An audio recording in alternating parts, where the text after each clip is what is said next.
Win big with Curling Alberta's 50-50.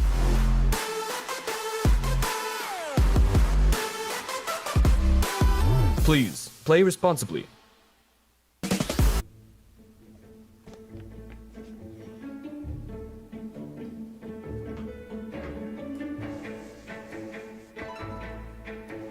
is where the focus comes into play. Look at that. Canada, say hello to your new champions. Proudly pulling for this generation of Canadians and the next for over 40 years at the Scotties Tournament of Hearts.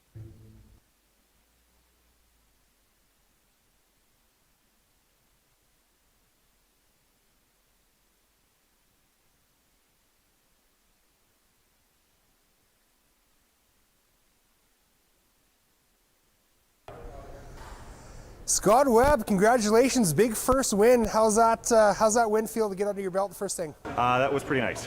That was something we haven't done in the past here, so it was nice to get the first one and play well. Everybody played really good and picked up on the ice right away. Yeah, you guys played a heck of a game there. I gotta ask you, end number 6. Mike and I were giving you a little bit of trouble up in the booth there.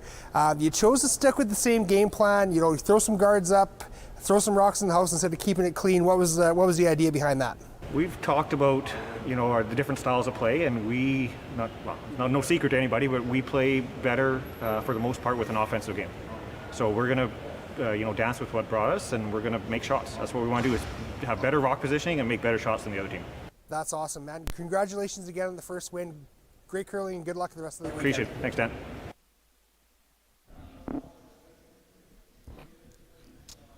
Hello, everyone. It's Rob Buckholz. Welcome to the 2022 Sentinel Storage Alberta Scotties Tournament of Hearts.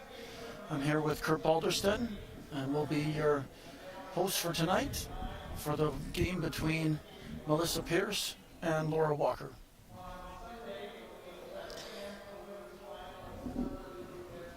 We have our defending champ, Laura Walker.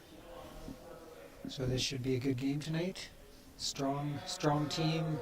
I believe bronze medalist last year in the Scott Tournament of Hearts.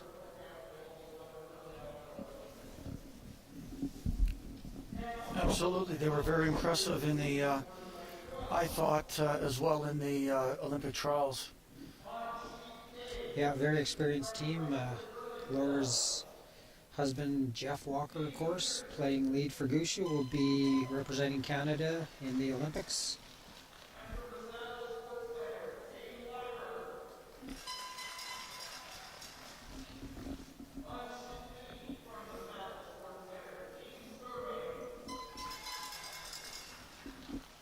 As you can see, there's 3 other sheets going on. Actually, there's only 2 games. No, there's 3 games going on, and we've got Sturmey against Skrillik on sheet B.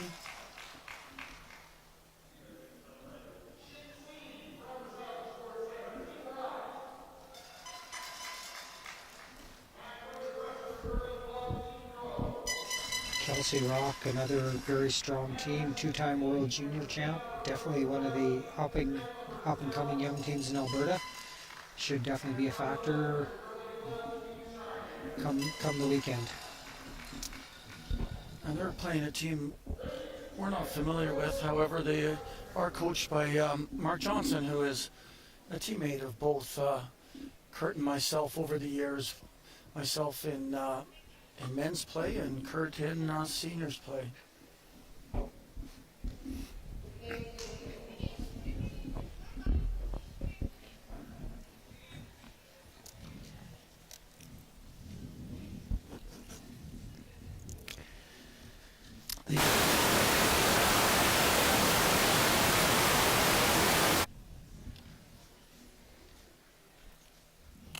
Laura Walker will start out with hammer. Nadine Scotland on the draw to the button for Team Walker, covered the pin. So they will start with last rock advantage here in the first end.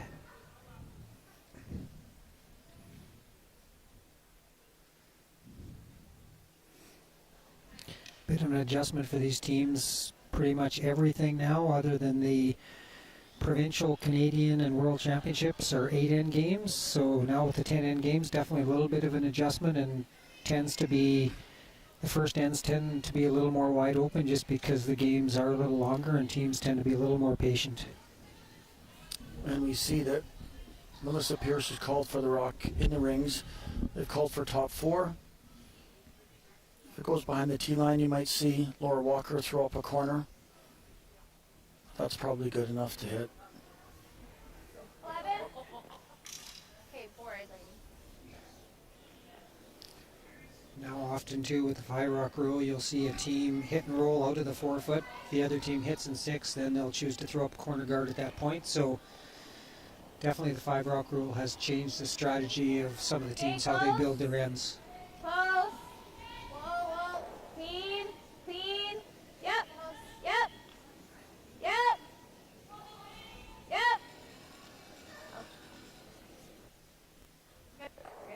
11.5.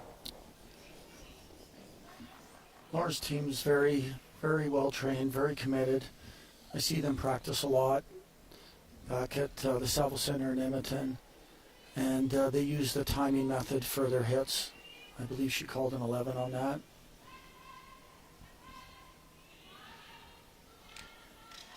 So Rob, for those that don't know, Rob got called in to play at the last minute, playing with his son, which is great. They won their first game and will play Kevin Cooey tomorrow morning. So how did you find the ice in the first draw? Ice was terrific. Roger, who's been a long-time ice maker in these parts, and Mike Libas have done a terrific job. Lots of finish. What I did notice is with any kind of weight, it will run straight early, so you have to be careful for that. So anything that's overthrown will tend to run a little straight and could be missed on the wide side, but it's wonderful. Nice and quick. It's running from hog line to hog line at 15 seconds, and with good sweeping, you could even get a 15.5 there. That's great. You do see Laura here choosing, once that rock's out of the forfeit, she chooses to throw up a corner. And with their experience, they're definitely going to start putting the pressure on this team, and should have an exciting first end.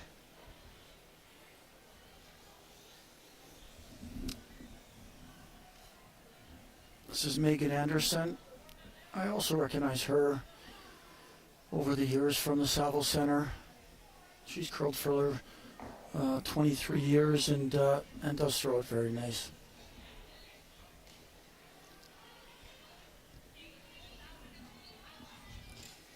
That's definitely one change you've seen through the years with all the coaching and training. I think overall the athletes are definitely more prepared and have better deliveries, better mechanics. So certainly the level of curling has come up a lot in the last 15 or 20 years, and I think all the teams are very capable. There's very little to pick and choose between the top teams and the contenders, but you tend to see the Laura Walkers and the Kelsey Rocks, the teams that have played in more big events, seem to rise to the top by the end of the week. We're down. Yep, hard keep. Right to it, hard. We're down. Oh, 10 Not enough ice, good throw. As you'll notice, and this has been now going on for a few years now, most of the top teams will just only have one sweeper.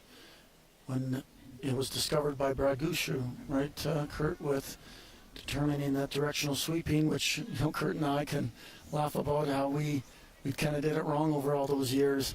We were sweeping on a different part of the path of the stone, and Brad eventually figured it out that you kind of want to direction it to where you want it to go across that path, and it's incredibly effective.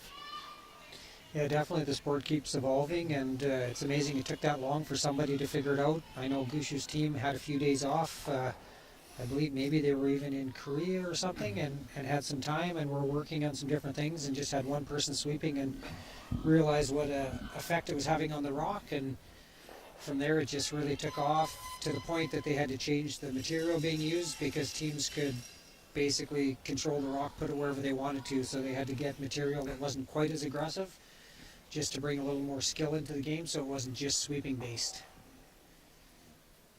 And both Kurt and I have spoken to, whether it's Jeff Walker or a number of the top curlers at the Saville Center, and even with the new cloth, they're convinced that it's still having a definite effect on the stones. Not obviously when Brad was demonstrating it with his hardline broom and his hairbrush, and could get one rock to curl 6 feet and the other to curl 0.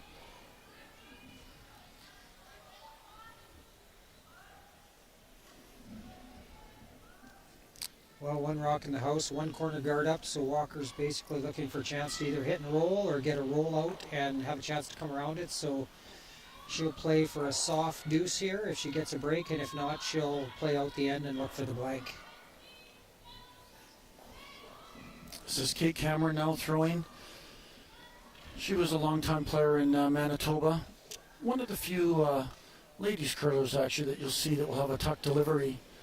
You tend to see that in Manitoba principally, but even more amongst the men than the women. Yeah, great hitter, throws the big weight extremely well, and definitely been a great addition to Laura's team.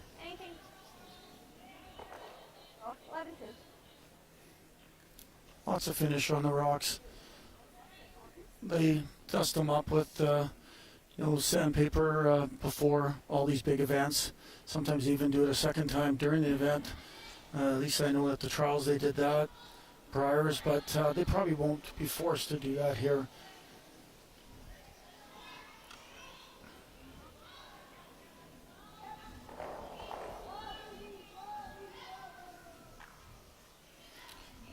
This is Jennifer Van Weeren, just looking to hit it on the nose. Since they don't have hammer, she doesn't want to roll behind the corner, but Laura will try to do that again with Kate. Maybe take either a little more ice or a little more weight than she threw the previous one. Yeah, it definitely takes an end or two to get all the different paths up to the same speed. You tend to get when the pebble's a little fresher, the rocks will break a little harder, so depending what spot they're at on the ice, you will see a little difference in how much the rocks curl and react the first end or two, but here's a nice hit and roll, not totally buried, but certainly changing the shot for Pierce. Yes, definitely on your point, Kurt. There was lots of finish there. They didn't sweep it all that much, and they finished hard enough that they didn't get the amount of roll they wanted. But it changes a turn. We're going to have Melissa Pierce now throw the end turn. And she will try to roll to center here, so that the roll would be very difficult for Laura afterwards. Yeah, I think at this point, unless we get a roll out, I think probably both teams will be happy to have a blank end, move on to the second end.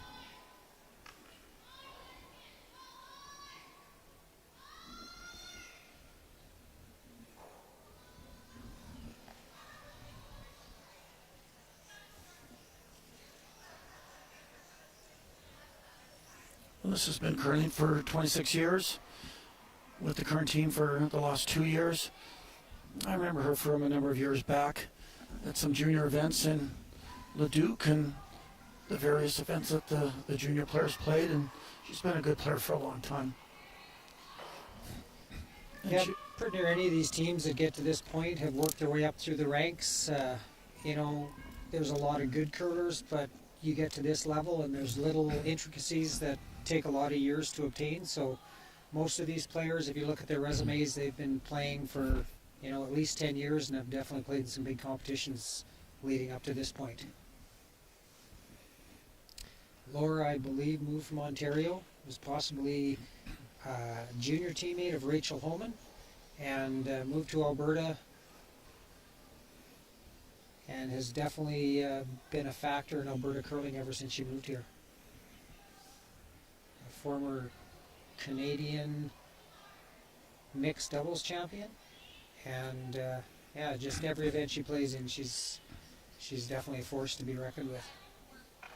Yeah, she throws it so nice, and looks like she's got her nose hit here. And we will find out in the next, week or two, whether she could be the team. Her and Kirk Myers that is selected to represent Canada in the mixed doubles at the Olympics. They've been a top 3 or 4 team in that discipline for a number of years now, and won the Canadian Championships on one occasion. Yeah, I know a lot of those teams have put in a lot of work the last couple of years gearing up for Olympic trials. Were very disappointed when they had to cancel that event. So we're going to be a little more like some of the other countries where Curl Canada will just select a team to go instead of having the traditional playoff to select your winner. I don't envy them on that choice. There are a number of great representatives that they could choose. Yeah, there will certainly be one very happy team and a lot of disappointed teams to have that opportunity taken away. Nose hit by Melissa, so Laura will now throw her in turn. And what I did notice from the game I played earlier today, that once you keep the weight up, and Laura can throw it nice and firm, that there's really not much movement. So she's got inside edge of rock here, and it probably won't move much off of that, so she'll hit it right where the broom is, and then would get her blank. Yeah, most of these top players now, they tend to, especially on the arena ice, which tends to be a little swingier, they'll put a positive release, which means just putting it back towards the target, and it really keeps the rock straight on hit. So all the top players pretty much throw it like that now.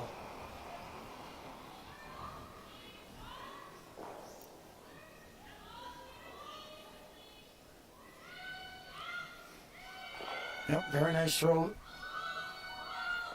Blank end as it was looking like.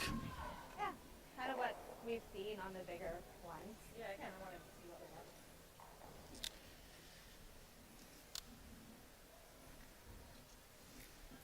was. I think every year you can continue to see all these teams get stronger. With training, the way they work out in the gym, the amount of work they put in practice, they can all throw a lot harder. Their sweeping just continues to get stronger. So, you know, whether it's men's, ladies, or mixed, I think the level of play just continues to get better each and every year. Win big with Curling Alberta's 50-50.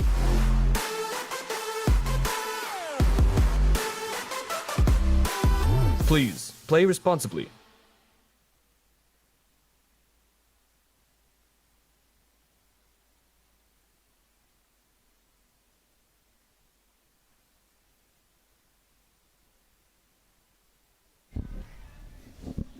All right, back 10-2. We'll see what happens. I think you'll see Laura definitely press a little harder to get her deuce. The teams certainly like to control the even ends, so I think you'll see Laura get a corner guard up here right away and push a little harder to get a deuce this end.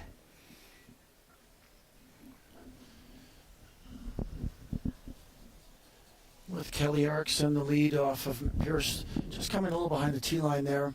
That will definitely, as to Kurt's point, lead to her throwing the corner. As you see, she's taking a little inside center for that, which in a lot of ways is a little less ice than you typically see on arena ice, because there's generally a lot of curl, and you don't want the corner guards to get too far out into the wings. And this one's perfect. Nadine Scotland playing lead, former skip in juniors, and you do see that quite often. An experienced junior skip will move into the men's or ladies ranks, and they'll move down to front end and play and get some experience. So to have a former skip throwing lead rocks is definitely an advantage, because she's used to the pressure and definitely will have good draw weight. I remember Nadine well from when her maiden name was Nadine Chiz back in juniors and early ladies, and she did finish second in 2011 Canadian juniors. She's out of Calgary, and she's been a strong player for all the way from juniors to now. She took some time off. I believe she did have a baby, and again focused on other matters, but she's now back playing at a high level. I think more and more now you see these teams, they build extremely strong teams, so you get 2 or 3 skips sometimes together on a team because they're building towards an Olympic trials or trying to win a Scotties. So the talent certainly rises to the top, and you'll see the top 5 or 10 teams that have a lot of the top talent in Canada playing together. That's definitely, Kurt, been a move we've seen over the last number of years, where even at, whether it's juniors, whether it's men's or ladies, where all these top players will move down a position. Unfortunately, it creates fewer teams. I can think of with myself when I moved down from skip and eventually down to third and then even down to second. A few teams unfortunately disbanded from that because you're just trying to create as strong a team as you possibly can. Certainly the carrot they're all chasing now, there's definitely a lot more money involved. So I think teams are willing to take some more chances and commit more to being successful.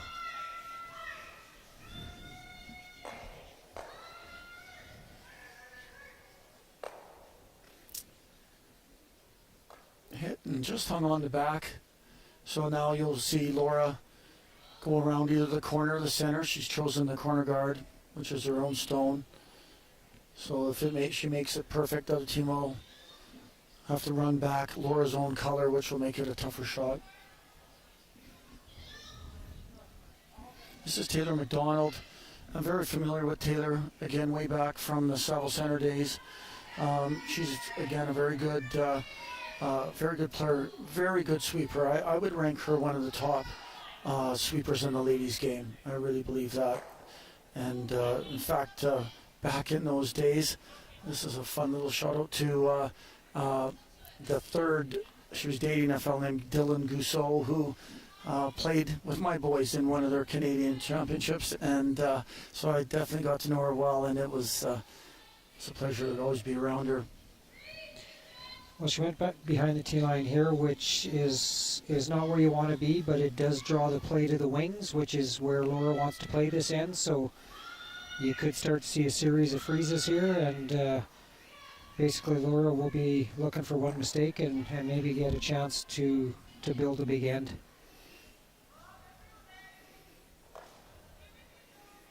You'll notice with all the rocks that in most of these top events now they have the hogline lighted handles, which both Kurt and I've had a chance to play with, and it's quite a treat. You don't have to worry about whether you've gone over by an official making a judgment call.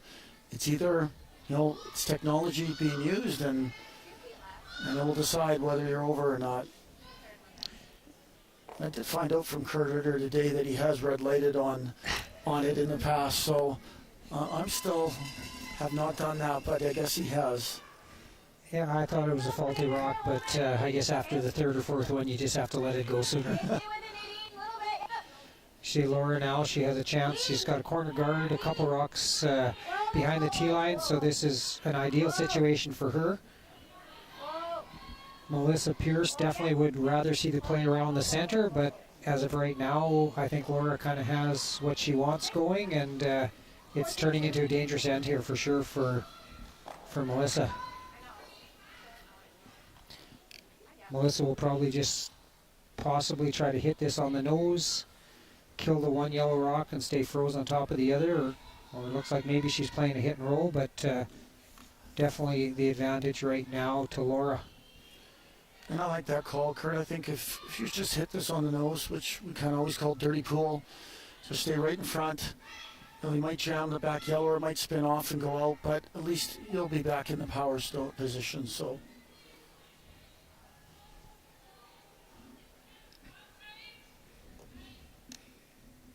this is about 3/4 open, so she can't throw too much weight at it. This is Jennifer Van Weeren, her intern, throwing what looks like probably about an 11-second hit.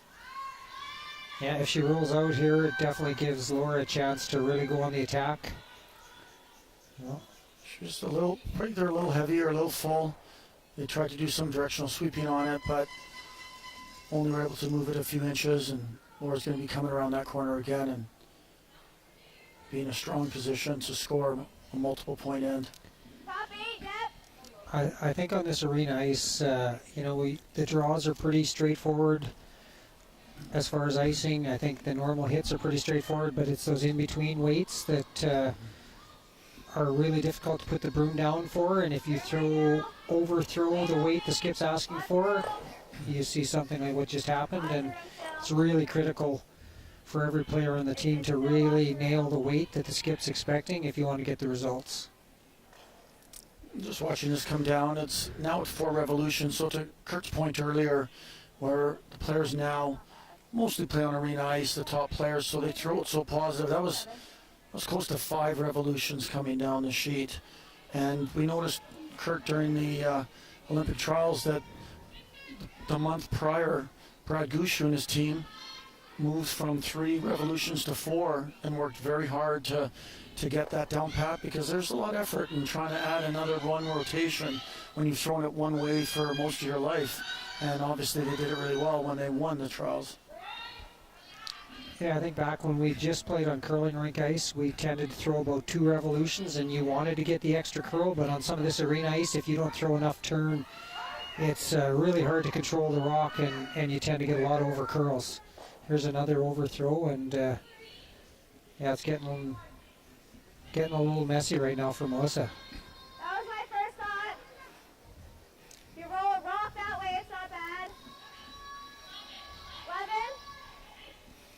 Laura's going to throw 11-second hit at this.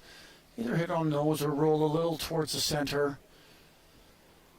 There might be a double on if she doesn't get a roll on 2 of the yellows, but unfortunately it would be hard to say whether she'd be shot. So we'll see where Kate ends up.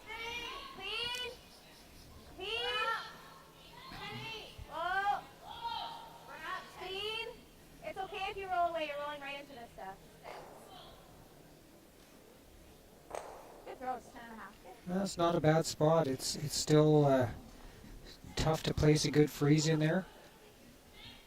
That's all she has left now, so basically one mistake here, it could be a big end. So a real critical shot here. She may even at some point have to bail out with her last one, come around the center guard, but for now she's trying to freeze down into the pocket on the left-hand side of the sheet, and really critical here that she gets just T-line weight, perfect line, or Laura will be able to remove it, and she'll be looking at possibly 3 or 4 on her last shot.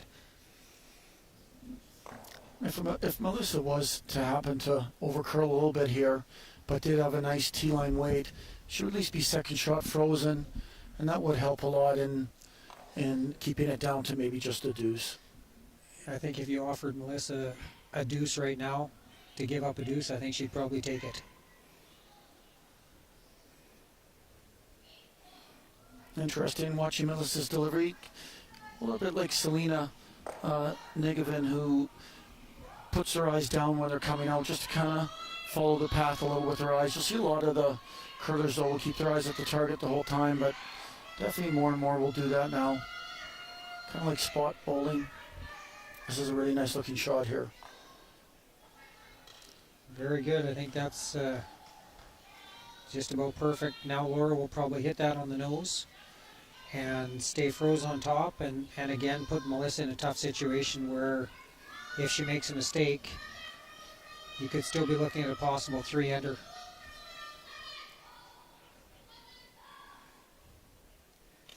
Whoops. No slip by Laura. Good. I just don't know where these went. Those were, that ice is slippery. Can you stop our clock, please? Laura's wanting timeout just so they can have a look and determine exactly where those rocks were before she accidentally How does that kicked go? them. Great. Yep. Official came in and they decided that they're back where they were. No rocks. Oh, that's good. 11.5, I think. Turned into a non-issue, but we've certainly seen curlers fall over the years and tweak a knee or hurt a hip, so luckily no harm done. 11.5. And we've definitely done, all of us have done that over the years. If we've been curling long enough, I remember falling on a rock with my outside of my leg, and honestly, it hurt for a month. It was not a lot of fun. Yeah, I think every one of us could have a story to tell, but we tend to keep those to ourselves.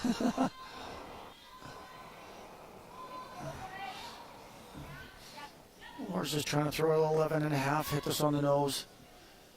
See? They're now just clean, so it must be the line that she's looking for. Really good. Yeah, perfect shot. I would think she'll ignore and come around the center now. I would not play on that side. I think there's too much danger giving up a big end. I literally stopped myself perfectly. I would be happy to leave that situation alone and draw around the center guard, but I see she's coming back over there. If she doesn't line it up perfect, Laura should be able to possibly remove both red rocks for a big end. This has to be absolutely perfect, or she definitely in a bad situation. I agree with you, Kurt. I think I would come around the center as well, but just so easy to throw a really good rock here, but just end a little off of center, and Laura can throw it hard enough that both will go, and it'll be 4 or 5. I think sometimes you get playing into a spot like this, and you forget to focus on the rest of the sheet. I agree with you 100%. I think if she ignores this and comes around the center guard, she'd actually have a chance to steal, and at most she'd be giving up 2, but if this is just a little offline, Laura will be able to remove it, and that will kill the back red rock at the same point and bring a 3 or 4 into play. So really critical line call here and sweeping call. So that got us to curl a little bit. It is past the center guard now. She had just thrown this for weight, so that does help a lot. Well, she did throw another perfect stone. So Melissa had 2 wonderful rocks in this end. They were in a lot of trouble, and she made 2 perfect rocks.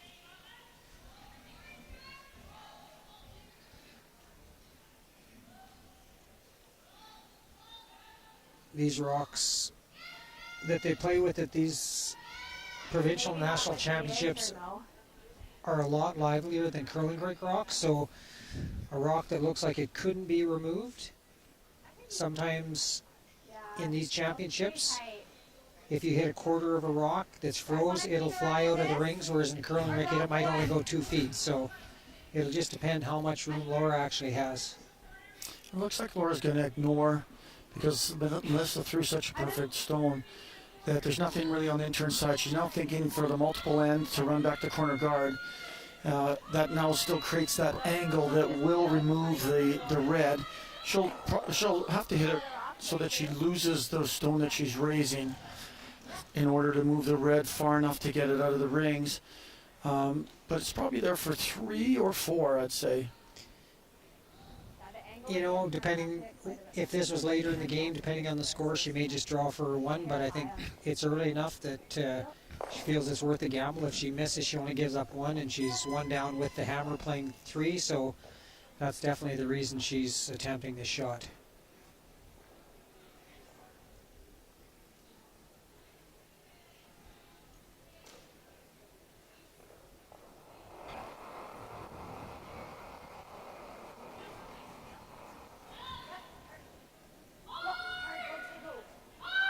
Trying to hold it, trying to back up a little bit. She's close. No. Just overcalled it a bit. Good attempt. Definitely enough weight to make the shot. Laura, with her extension, she can throw it into the high 7s, even middle 7s. So that's more than enough to make that kind of stone work right. Very impressive end by Melissa. 2 great shots and possibly game savers early in the game. So steal of 1. So currently the score is Melissa Pierce 1, Walker 0 after 2 ends.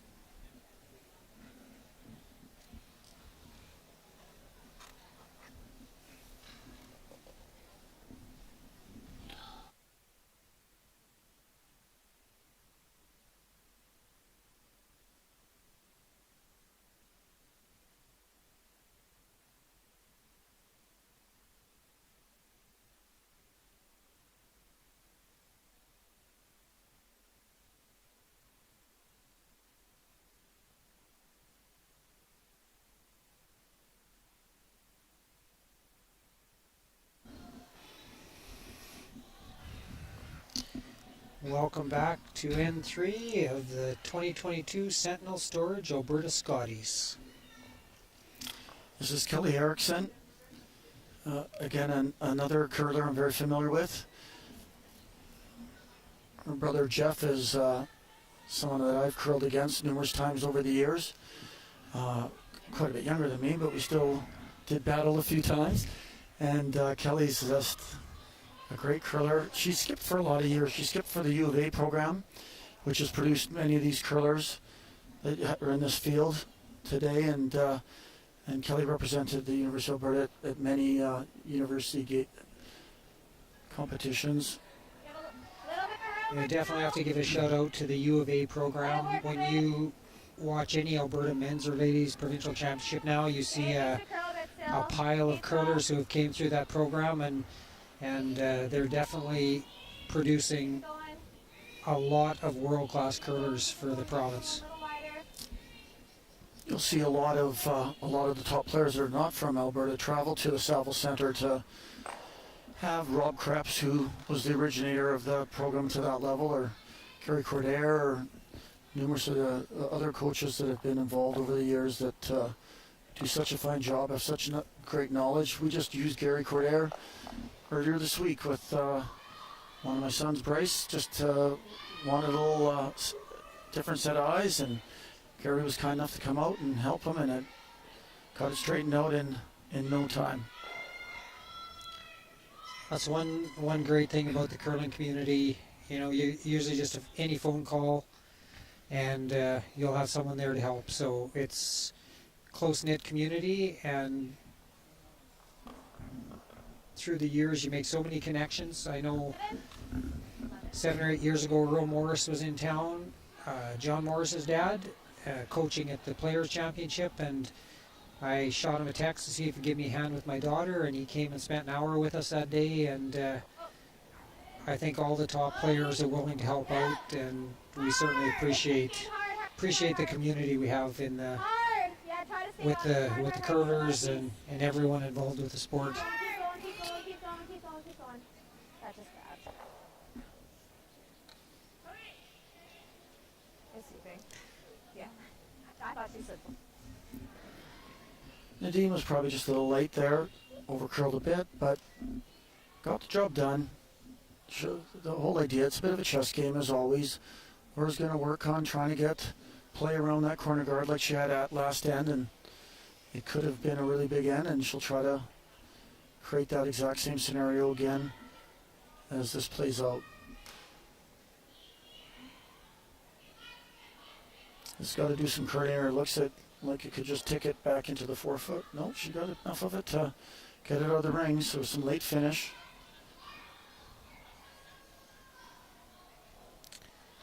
Laura will ignore the rock in the back 4 now, come around the corner, and play aggressively to try to get her deuce in 3.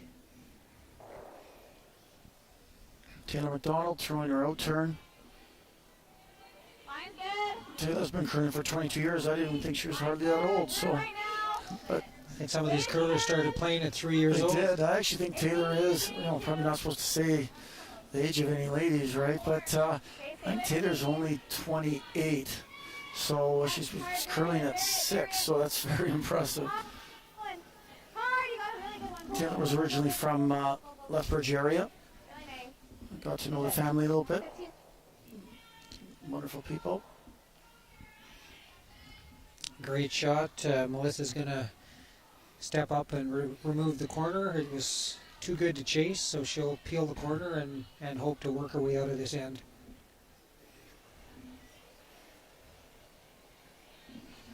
Here's Megan Anderson throwing the out-turn peel.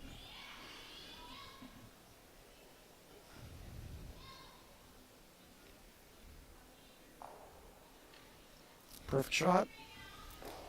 Strictly out the inside out, just because even though you have to roll further, you're always worried that if you did end up curling up a little closer to the face, you might jam it on your own in the back 4 foot. So that's a little bit of the safer shot, and the players over the years have got very used to throwing those inside out hits, especially the seconds.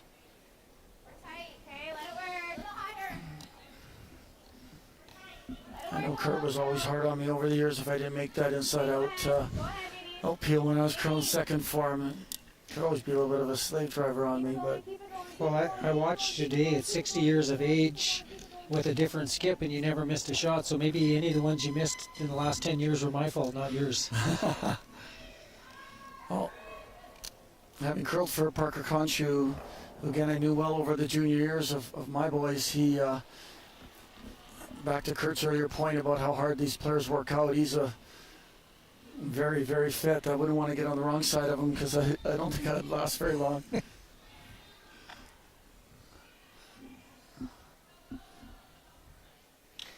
Nice card put up there by Taylor.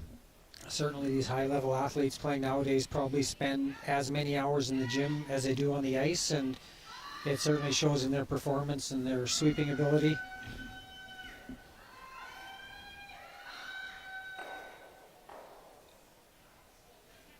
Nice shot. Great run back, and those are always tougher when you're throwing the opposition's guard into the opposition's stone. It's very easy to hit it and either jam it and still keep it in the ring somewhere, or so that was very, very well done. Will you be able to see this if you just draw? And the nice thing now, if they do make another good come around, now they're running back their own rock, so certainly a big shot there.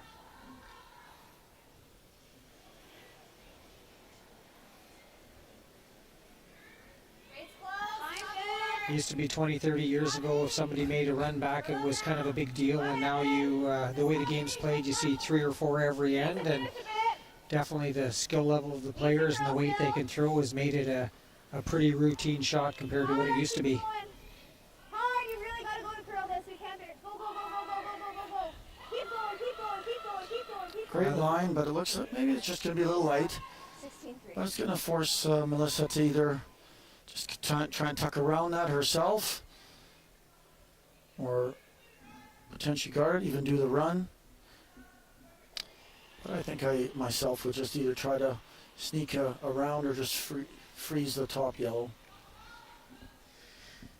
You know, she just made the run back, a longer run back, running back the opposition stone, so I'm a little surprised she's not playing the run back here, but she corner freezes, she has a rock buried in the forefoot, so I guess she's decided to go on the offense.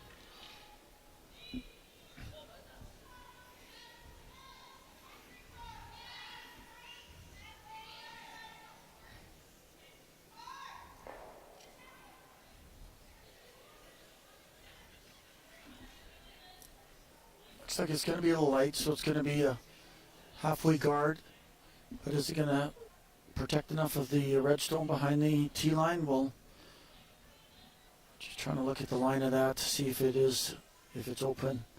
It's fully buried, but on this ice, if Laura wanted to, she could throw a hack weight hit at this. There's lots of finish, and I have no problem rolling to the back 8 foot. Yeah, it looks like she may chase it with backline weight and just push it back enough to lay 2. So certainly some of the shots that don't look possible on curling rink ice, when you get on this arena ice with the extra curl, it's definitely a different game, and with the skill level of the athletes, you can make a lot of great shots. We were commenting in our game earlier today that really no rock was fully buried, even if it was. If it's a halfway guard, just no problem to get around it and even get to nose if you needed to. It's got a very nice line. Taylor McDonald's inside sweepers, keeping it straight. And once he gets by the guard, you've got Nadine Scotland trying to get as much finish as possible. Yeah, great shot. Didn't quite move it enough, but you'll see with all these top teams, they will tend to not overthrow rocks. I think with the inexperienced teams, they'll always tend to be a little heavy, making sure they're there. But with the elite teams, they tend to be extremely precise and don't overthrow and give the sweepers a chance to help make the shots. So just a great shot. They're not laying 2, but it's fully buried and in front of the red rock, so definitely another good end starting to build for Laura. Melissa's going to throw a turn freeze, and she had wonderful weight around the corner guard twice last end, so I would expect her to be very close on making this. She's certainly been in a position where every shot she throws has been very critical last 2 ends, but again, she's been making them perfect so far, so another one needed here. Looks like they're calling a timeout. I think there's probably, I'm not sure if it's a lighted handle issue, or maybe they're not quite sure on if they want to change the call of this.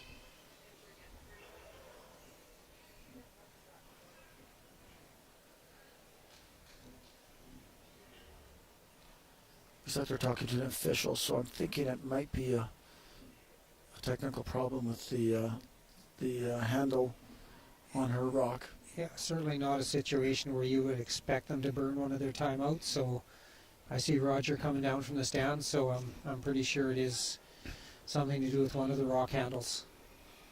They're a little more fragile. We had during our game, one of our players pulled his over and it actually broke when he was lifting the rock to clean it. So this is not uncommon. Well, certainly one of the great improvements they've made to the game over the last probably 15 years is the green-red light system on the handles. You don't have to have hogline officials sitting out on the ice anymore. You don't have players trying to police it themselves. So it's kind of like the Hawkeye in tennis. It just takes the human error out of it, and it's certainly nice for all the athletes. You'll probably remember Kurt back. It was quite a while ago with Randy Furby at one of the Briars. I remember his rocks getting pulled, and there was some unpleasant glares and glances at the hogline official, because it is really hard to determine whether the hand was fully released or not from a distance, especially if you're playing on the middle sheets. So this is just so much better of a system. And you know what Randy he did? He slid extremely fast. He just kind of lifted his hand up off the rock, so it always looked like he was over, but when they brought the system in that actually give you a true readout, he never had rocks pulled. So It's true. I remember that game. I think it was actually in the World Championship, and I think Oh, was he it? had 2 or 3 rocks pulled, and it ended up, I think, costing him the game. So You're right. It was the Worlds. I remember now. I think that probably is one of the things that prompted the rule change. Looks a little heavy here, so it's going to give Laura a chance to come in again, lay 2 buried, and there won't be a lot of good options to get out of this end if Laura makes a good one here. That was a little unfortunate for Melissa in that she was focused in the hack and then had to wait for the delay, and you kind of lose your rhythm, you lose your focus a little bit. Also, by having to change turns, I know, talking to most top players over the years, you're looking at a certain speed when you're throwing the rock, but also when you throw a different handle, it's a little bit different motion, and it takes maybe a rock to also get used to the weight on that specific turn as well. And I think, to your point, Rob, I think it's really important when you have a distraction or something comes up like that to stand up, completely reset, and go through your whole routine again. And maybe she just rushed that a little bit. So definitely has opened the door for Laura here. Out turn, come around. I think you have lots of room. She'll want to be fully buried. And again, at that point, I'm not sure what Melissa's going to have. Line's really good. Line looks good. Just going to be all about the weight here. Keep going, Taylor. Keep going. You got it. Oh, you're cool. A bit of a break here, certainly for Melissa. Laura coming up a little bit late, so it'll give her a chance to play the same shot she had on her first. And you usually don't want to give a top-level curler the same shot 2 times in a row. If Melissa could come down here and freeze on shot stone, she has a good chance to steal, because Laura will then have to draw to the button to counter one. The danger is if Melissa is a little heavy on this one as well and chops off of shot stone, she will give Laura a potential double to maybe get 3 or 4. So the miss would be light here, if anything. Right, anywhere light is going to be a draw to the 4-foot for 2, but if she's 2 feet heavy, you're right, and bounces off, could be a thin double for a big end. The sweepers seem to like it, so I have a feeling this is going to be very close. Line looks very good, just depending on weight. Going hard. Great They line. got it by. Great shot. Wow.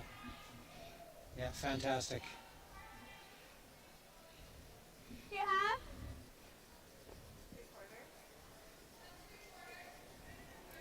We're just trying to determine if she can see enough of the red stone to squeak by the yellow in the top 8 foot and somehow could still get her deuce without removing the back yellow far enough. Kind of looks like by the I'm ice, just gonna throw the same weight as Kate, and if we can get any finish past the top one, might get lucky. If not, just I think she's really playing for one here. If she gets by super tight, which I don't really think she's trying to get by that tight, she could get her 2, but I think realistically she's playing for one here.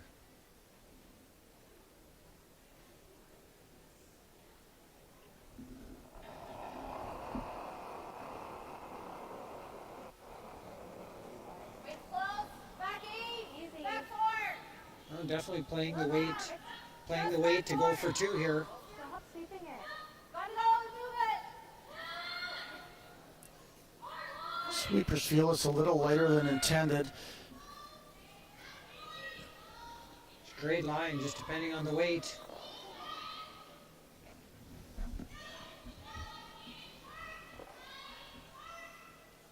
Laura did pick up her 1.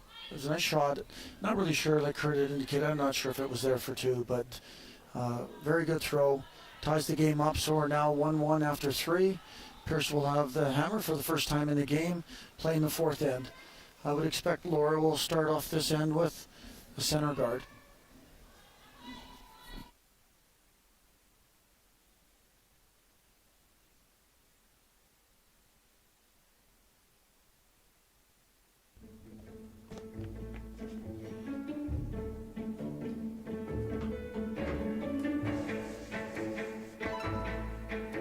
This is where the focus comes into play.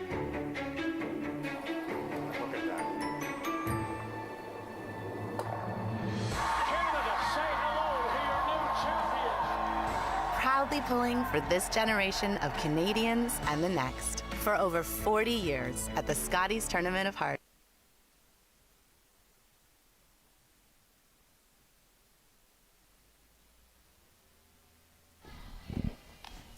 Welcome back.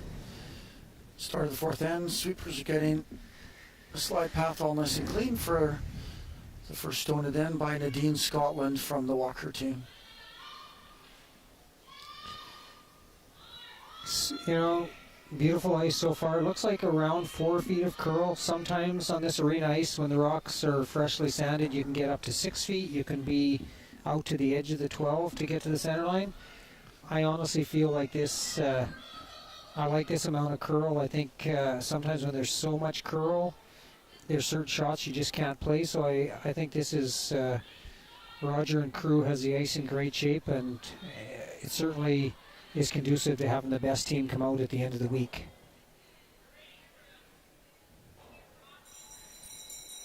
That's a good call, Rob. Laura's going up front and definitely going to put the pressure on Melissa. I'm sure she'd like to see a little more aggressive game, put some more rocks in play, which she feels is probably an advantage to her team. This will come around. She'll try not to go too deep on this. You want to be fully buried.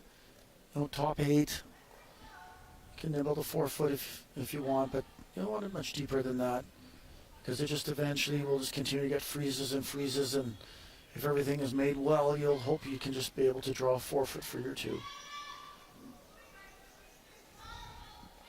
This is a nice looking rock, maybe a little quieter than she wanted. The way the ice is curling, she'll probably come around everything now. It's on curling rink ice, lots of times coming full 12 is a good shot, but sometimes on this arena ice with the amount of curl, a rock in the 12 foot is just a second guard. So you'll see Laura come around everything here and use the red rock as protection for her stone. This is Nadine's in turn. They haven't been out this wide in the game yet, as they played on the other side of the sheet mostly. But from what I found earlier today, it's going to be near that 15-second mark on all paths. Just might be a little more fresh pebble out there to make it curl a bit more, to Kurt's point earlier in the game. He commented on that, and that appears to be what happened here. By pushing that guard over a little bit now, That top 12 stone of Melissa's is totally buried, and we'll just tuck one around there to, again, the top 8, top 4 foot.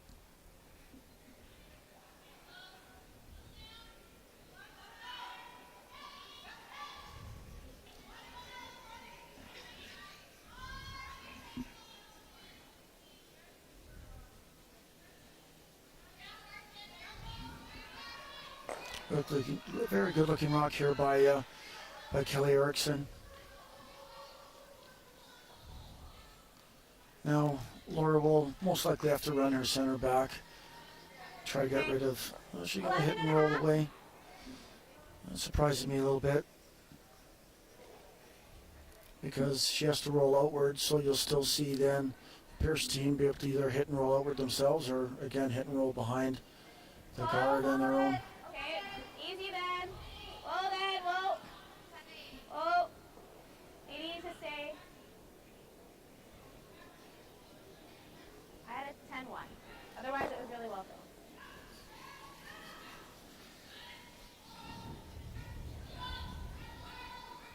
filled. This has a decision here if she wants to throw exactly where they were, or maybe she might want to clean things up, but she's elected to follow the rock down that Kelly had thrown previously, but now it's a different player. It's Megan Anderson trying to duplicate that. Melissa would certainly prefer to play to the wings, but with the setup now, she can't really use the corner guard, so she'll continue to come around the center and try to get her 2 points that way. This one's tighter line than Kelly's draw was previously. It looks a little light to us, which will now allow Laura to go around all of that again with the out turn. It's okay. We were talking earlier today, I think the first few games on this arena ice, you should make sure you have enough ice and positive rotation so you don't rack on guards. That it seems like about 80% of the misses early in an event like this are over curling, not under curling. So I think for young teams that aren't used to arena ice, it's really important to make sure you get by everything, because there's always lots of finish. And so far today in the men's and ladies draw, most of the misses have been over curls.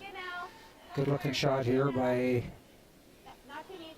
Taylor Mcdonald. She's throwing a perfect rock here. It's going to force Melissa to go up and double peel the front.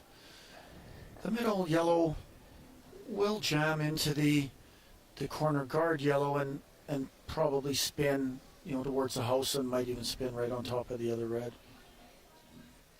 which Melissa's okay with. She's not concerned. She just wants to open up the front now and still go for a deuce, but at this point she has to make sure she scores.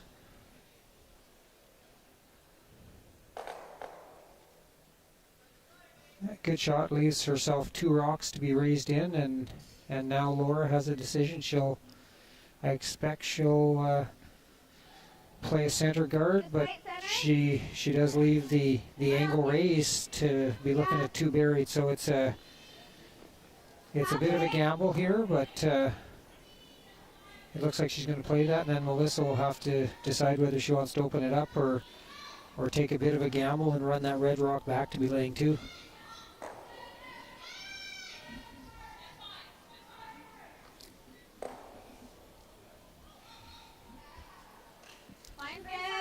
Well, you look across these sheets, in our time curling, definitely changing of the guard.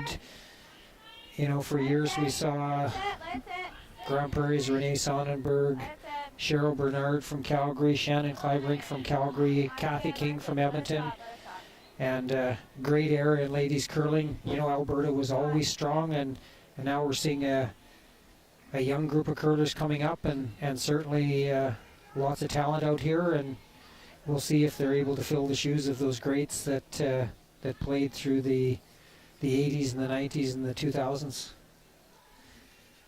Good guard by Laura, and I think Melissa has elected to play this shot. If she makes it, she'll have Laura in trouble. But if she doesn't make it, it's going to open it up for Laura to come in a second time. So a really critical shot here partway through the end. Looks like she's throwing normal weight at it.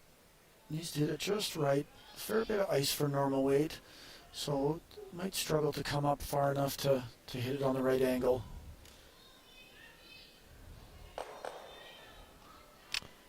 Well, it was a miss, but it turned out okay. I think Laura's probably going to have to play on that rock, so she won't be getting in too much trouble. It's fully open plus a few inches, so they can throw a quiet hit at this, board weightish or so, and even roll behind their own yellow and force Melissa to throw a run back to start to clean things up.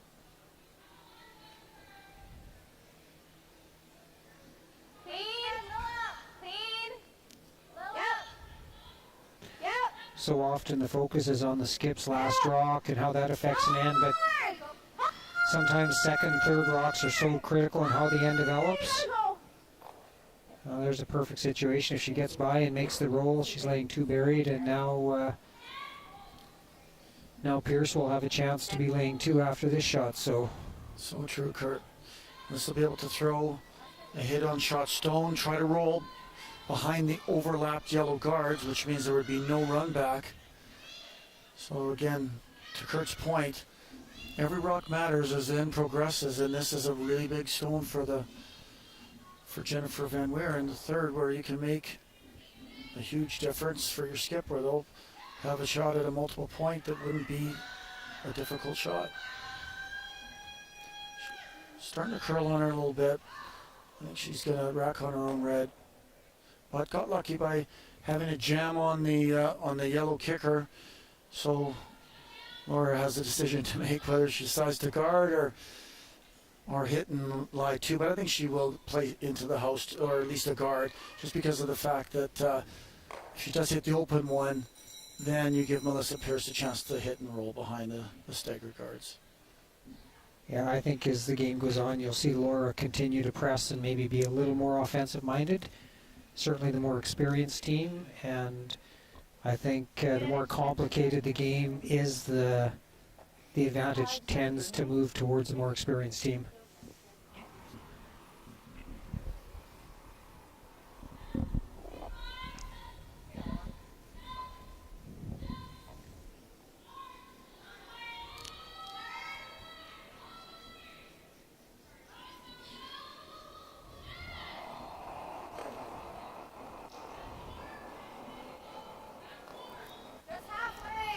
Laura's always had such a great ability to move between last end, having to throw some delicate shots, but also some high, hard ones, to, again, back to a soft finesse guard here.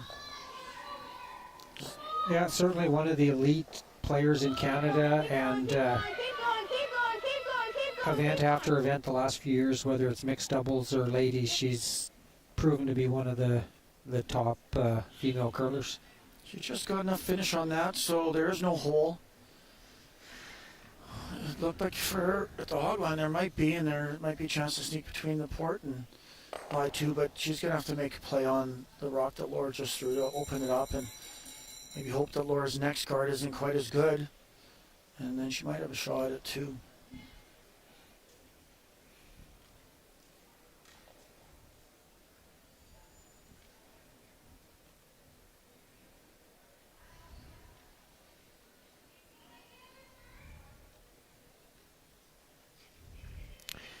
I'd like to just give a shout out to former teammate and good friend Jeff Walker. If he's watching, his wife Laura play tonight.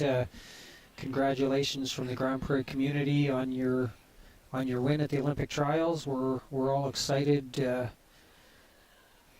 for you having a chance to represent Canada at the Olympics.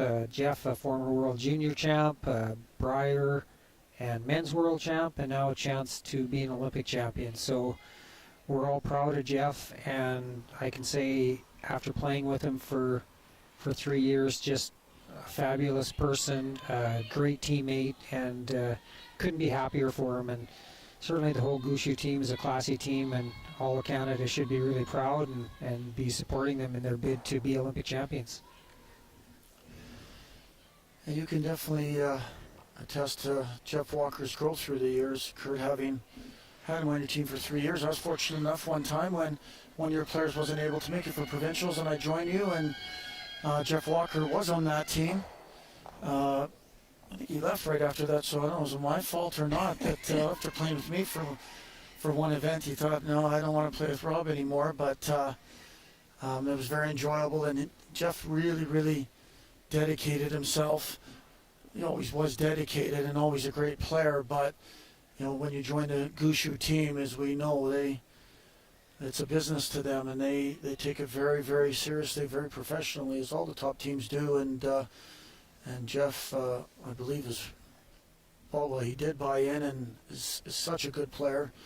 He was instrumental in that final game victory. He curled tremendously in that game and helped set up every end. Yeah, Jeff is definitely one of those people that makes any team he plays on better.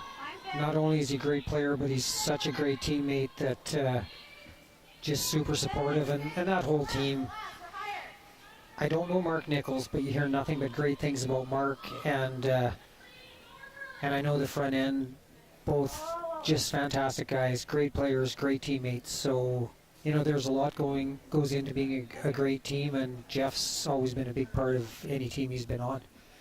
Laura wasn't quite able to duplicate her first guard. Her first guard was perfect. Just did overcurl a little bit. And as we've seen and watched on this ice, it's there's enough finish here that with just nice, delicate hack weight, nothing more than that, you'll get enough late finish that she can get enough of the stone and get her deuce. The key is here that she's just got to not overthrow it or it will run, and she won't get enough of it. Yeah, these in-between weight shots, the weight is crucial. If you're asking for hack and you throw to the boards another 3 or 4 feet, you can get 6 inches less curl. So that'll be the key for Melissa here, is to throw the exact weight she's shooting for and give the sweepers a chance to make this for her.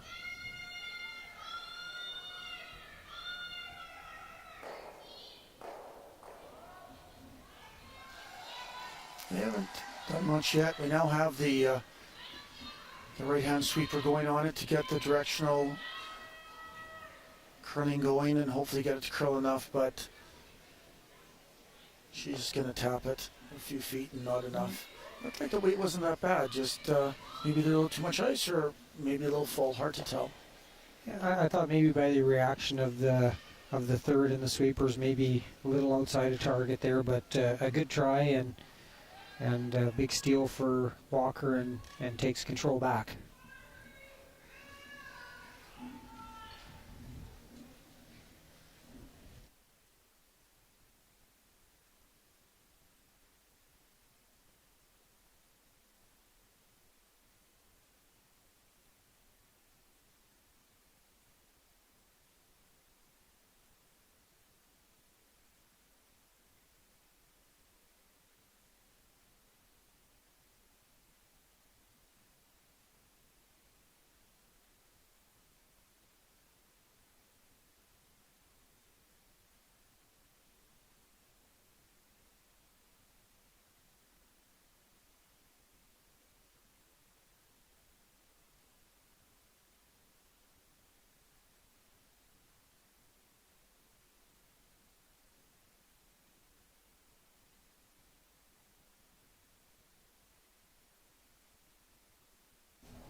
Welcome back to the fifth end of the 2022 Sentinel Storage Alberta Scotties Tournament of Hearts. We have Laura Walker currently up 2-1 against Melissa Pierce. It's been a well-curled game so far.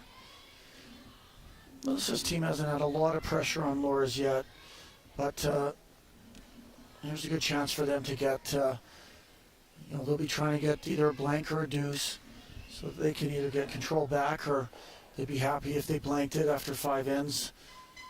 Getting back to Kurt's earlier point, there's, with all the analytics that have happened in sports everywhere, curling is no exception. And the analysis that's being done says that, you want to be in control in the even ends. So they're going to try and come around here and go top 8. There hasn't been a lot of rocks in play, but it has been an interesting game. Certainly both teams are throwing up guards and putting on subtle pressure, so although it hasn't been any ends with 6 or 8 rocks in play, all in the 4-foot. I think both teams are pushing to get 2s, and so far there's been some good saves by the skips. So here we've got a short come around attempt, so we're going to have 2 guards up, and good opportunity for Laura to sink one. But anytime you get rocks up front early, it usually makes for an interesting end. And we definitely should have, to your point, Kurt, multiple rocks in play this end. With Kelly coming a little light.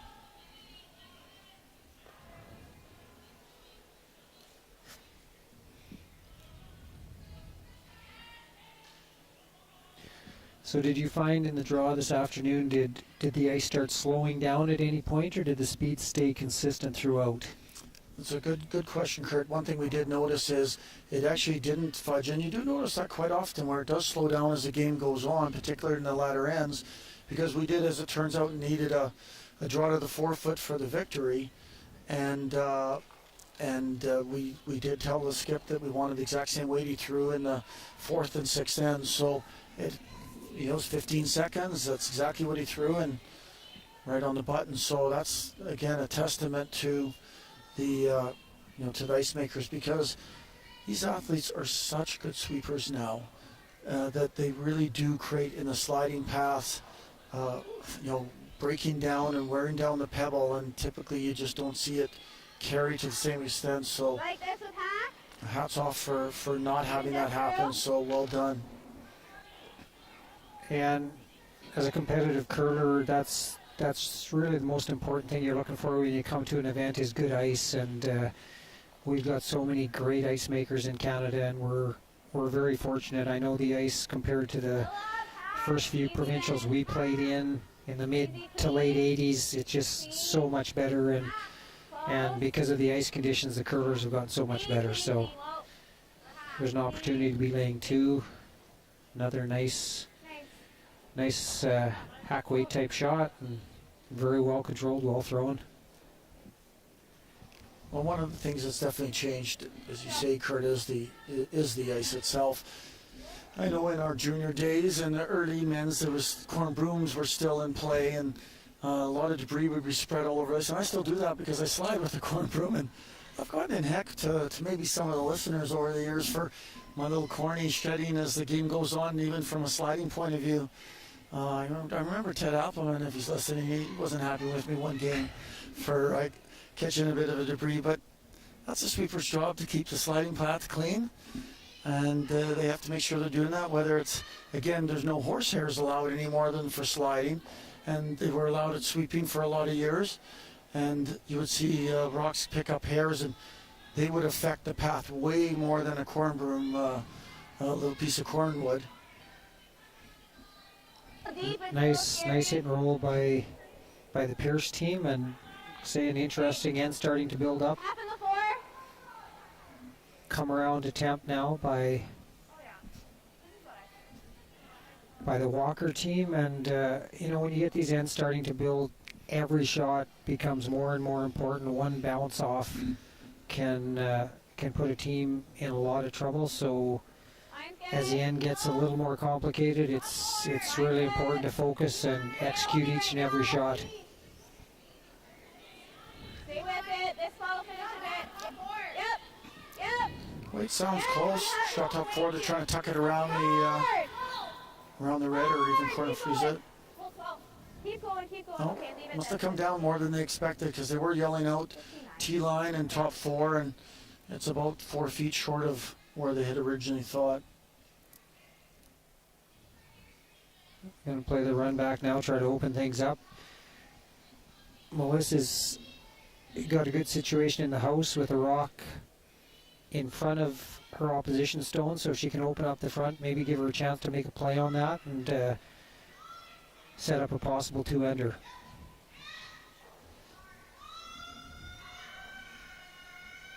Megan Anderson's a little tight to target, but this might actually work out pretty good. She's going to raise it onto the yellow, roll out a bit, open up, and give her a chance now with the in-turn to get to the yellow. And Laura's probably not as comfortable as she was prior to that. turned out reasonably fortunate. Laura may, no, she's coming in again. I thought she may want to try to rip the double and take away the possibility of a big end, but she's going to come in again. Certainly with Kate, you have a lot of experience, and she's confident that she can play any shot with her and get a good result. And Kate's very capable of that weight. I would think that, I think Kurt, you or I might end up playing that double on the reds, but again, if Kate puts us in good position, it'll be in good shape as well.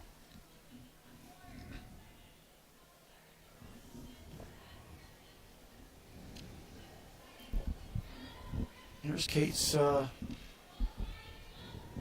attempt to freeze top red. Very nice, very good shot. Just want to give everyone an update on the other games that are currently going on. We have Skrillex currently up 4-2, playing the fifth end, with Sturmey having hammer. So Sturmey's down 2 with hammer, and that was on sheet B. On sheet C, we've got Kelsey Rock, who again had played recently in the Olympic trials. So a very top level team, and one of the co-favorites probably in this event, along with Laura, and she's up 3-0 currently in her game. And we have again one of the top teams in the country, and therefore in this event, we've got Casey Scheidegger up 4-0 or 4-1 now after 4 against a team that I'm not that familiar with, Kesima Purcell.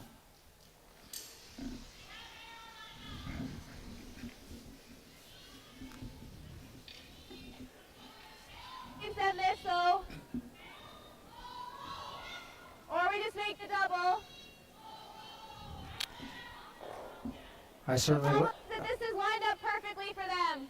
I certainly like the double with Kate's hitting ability here if she rips the double, but Laura's choosing to come in again, and that's the great thing. Really tough to stick. That's a great thing about this sport is it's like a chess game. There's always several options, and Right center. it's easy to sit and watch and think what you might do, but when you're not on the sheet of ice, know your team, know how people are throwing, and certainly Laura's an experienced skip, and Laura's not going to call a shot that isn't a good shot, and on a 50-50 shot, Laura's going to play what she thinks her team has the best chance of making. So as someone sitting in the stands, it's easy to question, but these top skips, they understand the game and they understand their teams, and they're going to call a shot that is advantageous to their team. That's a great point, Kurt.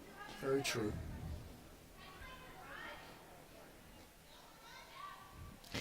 It's fun, it's a sport where you can sit and you can watch Kevin Cooey and say, what the heck was he thinking when he threw that? But 4 Briars later, I guess he knew what he was doing, and yeah, it's great because everybody can have a say and everybody can think what they would do if they were in that situation. But through the years, you watch those great players and you think, you have to think they're making the right call 99% of the time. And as we all know, no matter how good the strategy is, it's the execution, and sometimes not the perfect strategy, but if it's well executed, it can be just fine. And again, perfect strategy, not well executed, not good. Melissa calling a timeout, certainly a interesting end. I think she's going to be very careful because Laura still has that outside red double at any point. And if I was Pierce, I would not be thinking about trying to score 2 now. I might be opening it up and just make sure that you're able to score. But it is getting late in the end, and if you're going to bail, normally you'll want to do it early, maybe seconds rocks. I really think seconds dictate the way the end's going to go now. Most seconds are great hitters, and at some point either seconds last rock, maybe thirds first rock. If you don't like the way the end's going with hammer, you tend to bail. And it's getting a little late now, but I think she's got to be very careful here because Laura certainly could rip the 2 reds, and she does not have any easy way to score. Looks like she's elected to run back the tight yellow guard. It's a safer of the two shots. If she was to try to raise her own red that's open onto the yellow and get shot rocked that way, if she did hit a little on the high side, she would take her own stone out and she would be in a lot of trouble. Here, opening up, might get lucky by running yellow onto yellow, which with the angles would push her red onto shot rock, the other yellow. And she'll leave a red up front, so certainly change the whole dynamic of the end. A little tight out of the hand. This might not work out the way she wants. She's going to run it onto her own red.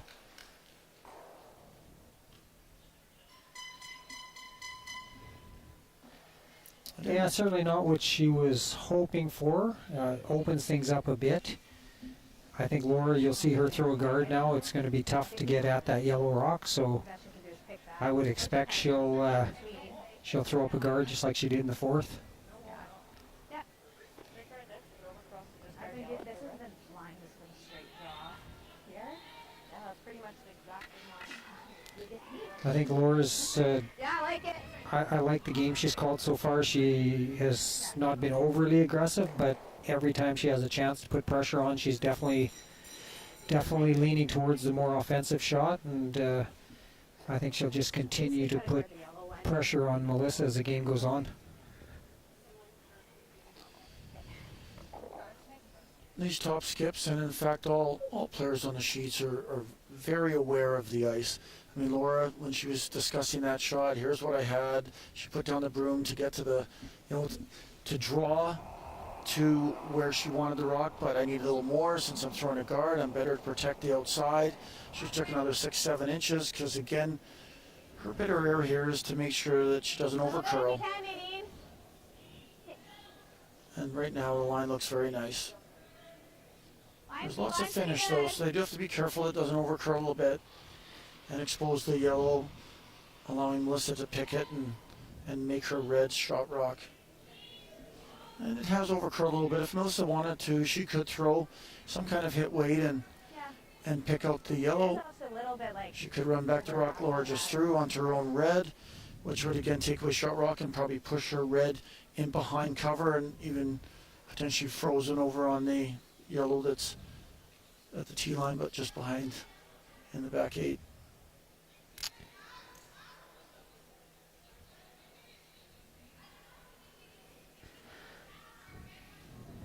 Yeah, I like hitting the rock top 12 with just maybe a solid hack or something, so you can't lose your own.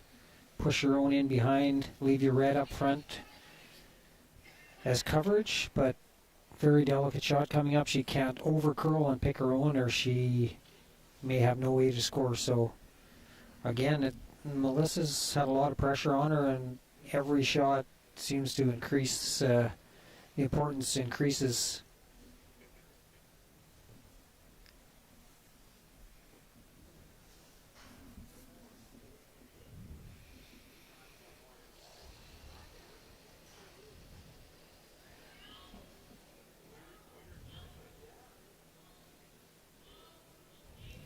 Looks like she's going to play, judging on the amount of room she has. The shot that Kurt was discussing, quieter, hack weight type hit. Try to hit it on the nose, or even cross it a hair, just so that you can create a really good angle on your shot rock and the one that you're raising, so that they can't then return the favor back.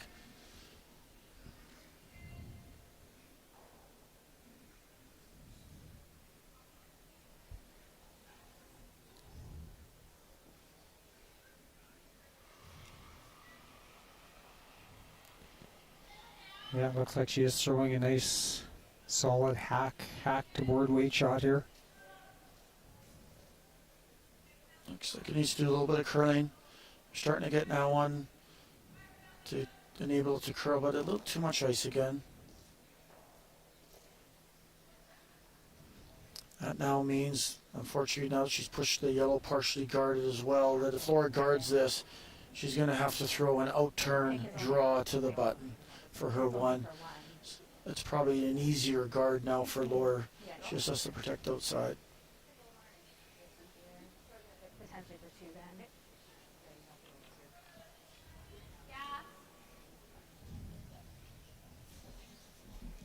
Nora's contemplating drawing herself without turn, but I think she'll resort to a little more ice on this than her first one, making sure she protects the outside of the yellow.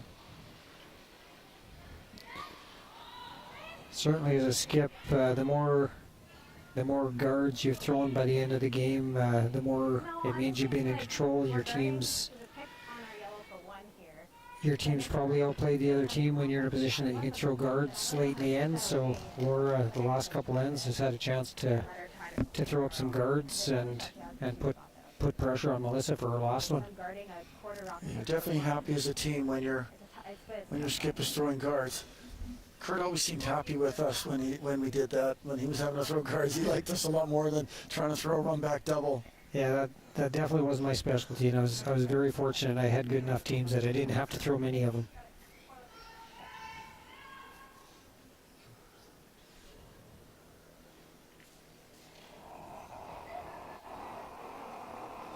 Laura has such good mechanics.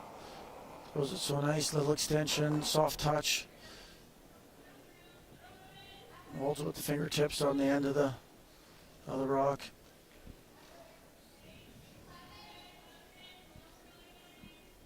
This rock just has to be protecting the outside of the yellow, and there'll be nothing that Melissa can do on that side of the sheet. You know, it's become such an advantage for the top teams since provincial championships were moved into the arena. With the swingier ice, you just see the Cooeys and the Martins and all the top teams that probably play 60, 70 games a year on arena ice. It's just such an advantage. It takes some of the younger teams 3 or 4 games to get a good feel for it, and sometimes by then it's too late. So I think since they moved to the arena, you see very few upsets, and usually the top ranked teams come out. That's so true. You'd be at the mercy of certain clubs, wouldn't have the ice you expected in a provincial. I know that there have been many in Alberta over the years where they were in clubs and not in the arenas, where there was disappointment with the ice, and it wouldn't always allow for the best team. Normally they found a way, but it definitely made it more difficult on them. But Melissa's going to try. I wasn't sure she was going to be able to throw it hard enough to come off her own in the top 12 and try to get her deuce that way. Yeah, her only other option was an out-turn draw to the button, so I guess she feels this is definitely worth the risk. Sounds like she's close. What a great shot. Great shot for 2. Wonderful.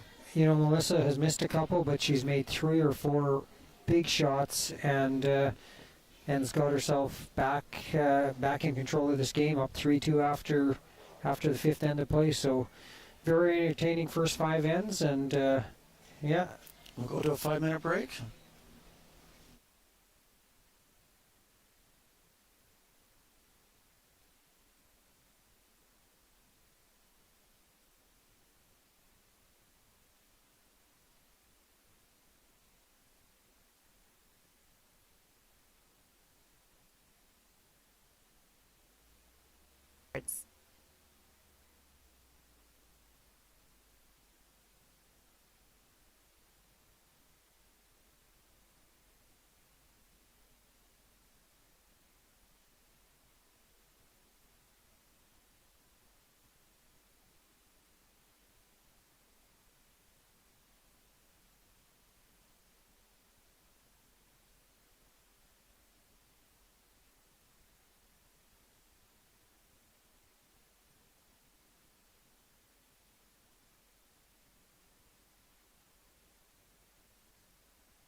Win big with Curling Alberta's 50-50.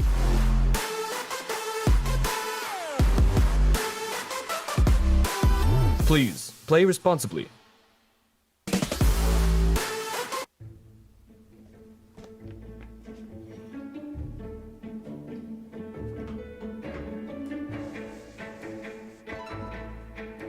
This is where the focus comes into play. Look at that. Canada, say hello to your new champions. Proudly pulling for this generation of Canadians and the next for over 40 years at the Scotties Tournament of Hearts. Need extra space? We rock at storage. Try 4 weeks free at a location near you. Sentinel Storage, proudly Canadian and proud sponsor of the 2022 Alberta Scotties Tournament of Hearts.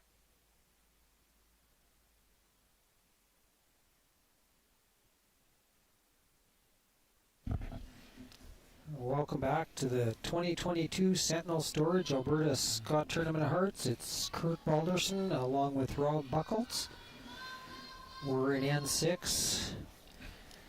Game between Pierce and Walker, with Pierce up 3-2.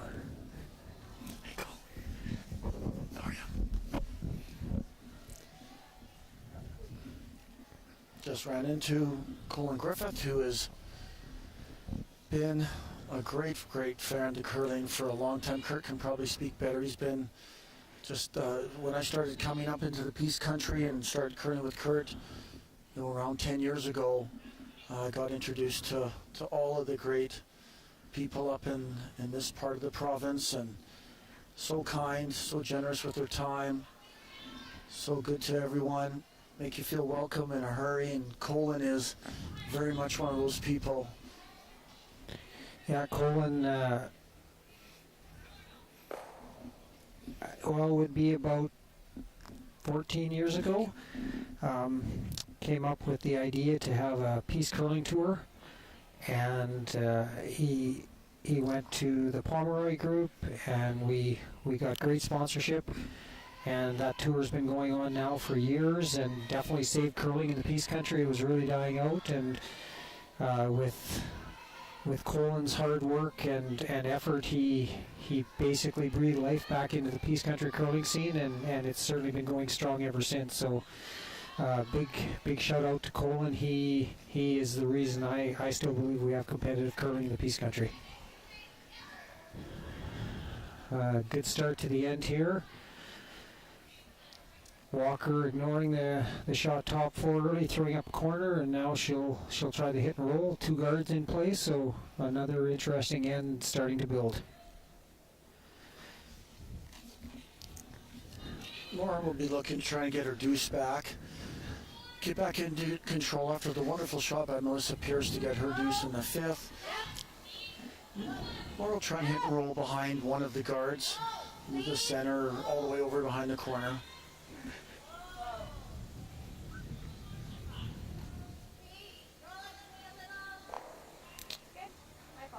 Mission accomplished behind the center guard. Melissa will elect to most likely either throw a quiet hit on it or freeze it. She's elected the quiet hit. Everyone has their signals as far as to relay to the other end. You can either do it by a time, which Laura does. She tapped her foot, which is some kind of quieter hit, maybe a hack weight. If you remember, this is a shot that Melissa missed in the 4th end, a shot for 2, so she certainly knows the spot, and as a skip you definitely go to school as the game goes on, and you remember back to other situations, and a good example here, she tightened up her ice a bit and made the shot that she had played earlier. So as a skip you have to remember every spot in the ice, and I know a lot of people think it's all about making the last shot, but I think it's really about reading ice and putting the broom in the right place, because if you're not reading the ice and icing your team correctly, nobody plays well. So a really underrated part of being a skip. That's so true, Kurt. I know I've been fortunate to have you and Mark Johnson over the years, calling broom for myself, and just 2 great ice tacticians. Because again, if the ice is in the wrong spot, you can throw a perfect stone and you're not going to make the shot. Come around attempt here, gonna go a little deep, but yeah, it looks like it just went through the ring, so it's gonna give Melissa a free chance to come around. She'll come around the center guard, try to put pressure on Laura, and if she makes it really good, you'll have to probably see Laura now turn to the defensive and run back the red guard.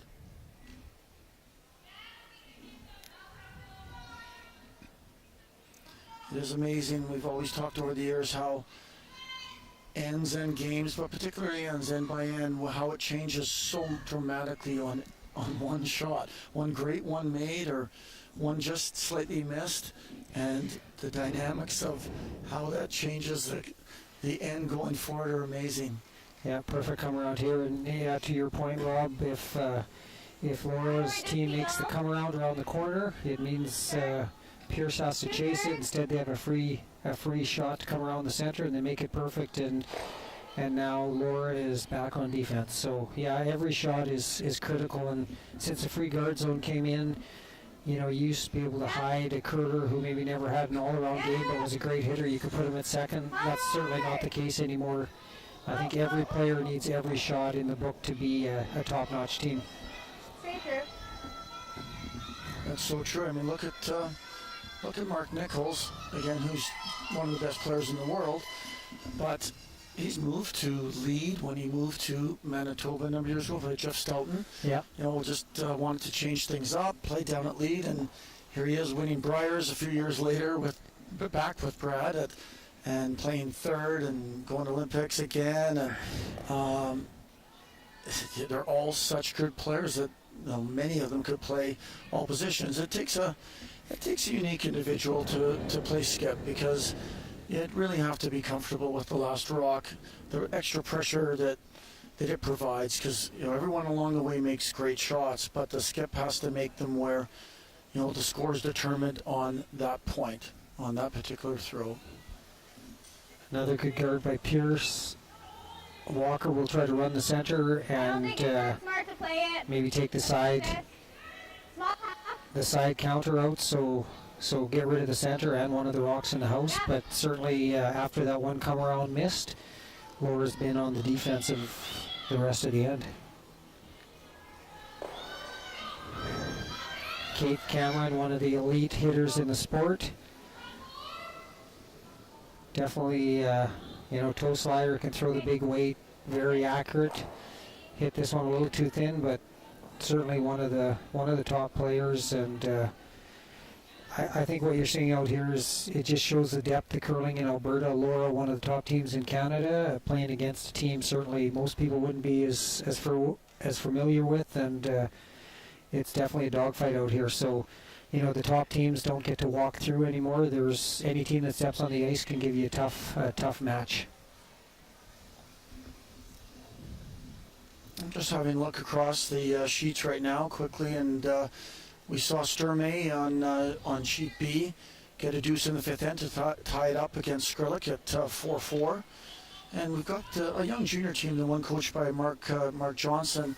She's got a nice little delicate tap to get 3 and potentially tie the game up with Kelsey Rock. We'll let you give an update in a minute on whether she makes it or not. And Kezema Purcell's trying to fight back against Scheidegger, but she's still down 5-2 without Hammer. And unfortunately, just a quick update, the young junior team, the skip just red lighted.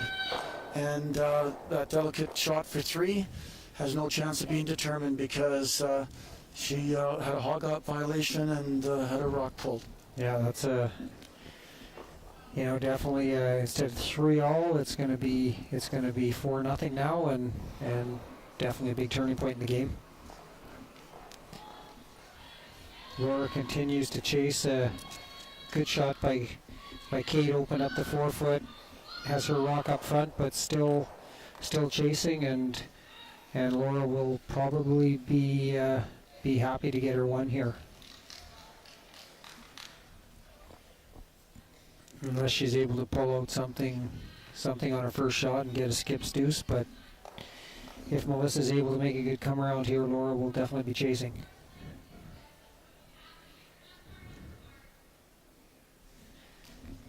As you notice in the background, the The red clock, the red numbers for the Pierce team, it's just under 18 minutes, which is still nicely ahead of pace, and Laura having 19 minutes 11 seconds is comfortably ahead. So neither team at this point is pressed for time. But if the game each end gets more complicated going forward, we'll see if that changes. This is a little heavy here. Looks like she's either going to slip through the range or go back 12. It'll be interesting now to see whether Laura chooses to hit and roll or just ignore it and play a straight come around, go for the deuce.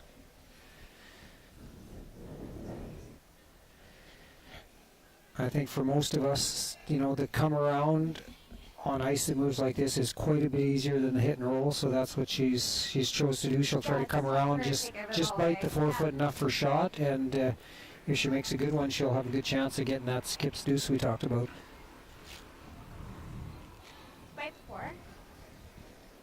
Laura typically has very good touch, so I would expect her to be very, very close here and put it, wants to keep it above the tee line, full forefoot and buried so that it'll be difficult for Pierce to remove it. One great thing about our sport, when you look out here, you see Joan McCusker, former 3-time world champ, former Olympic champ.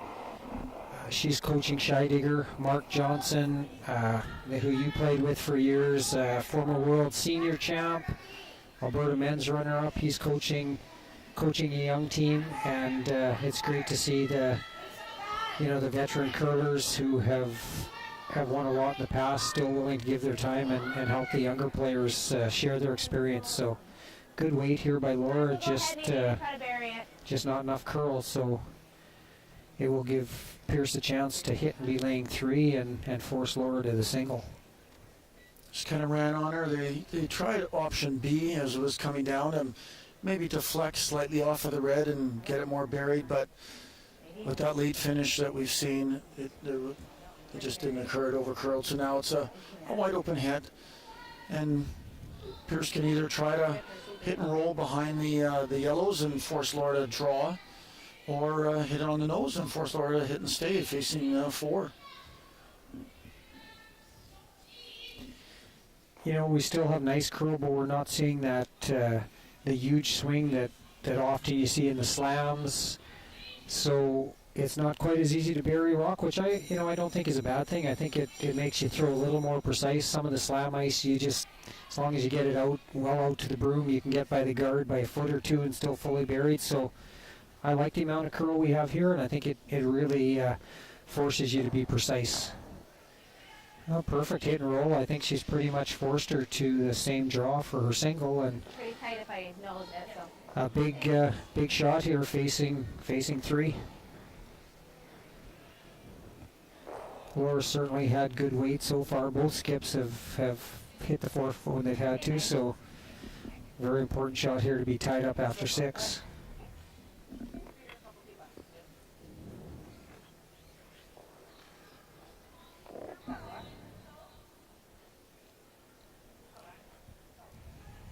Laura came back 4 foot on her previous stone, so I would expect Laura to be very close and make this shot.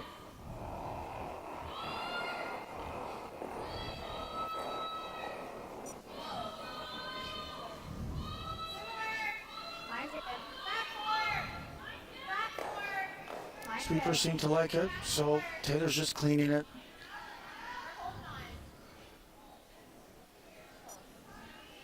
I got a 15 on the nose, so nice. Should be perfect. So again, it's holding up nicely. 15 seconds seems to be the number because they really hardly brush that. Laura ties it up at 3-3.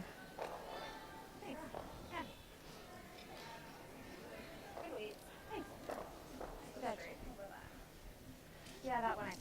Good battle so far, and 4 ends remaining, score tied, so still anyone's game, and we'll see who blinks first.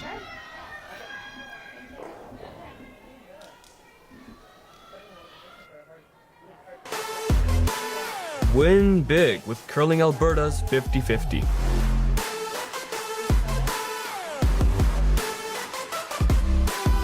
Please, play responsibly.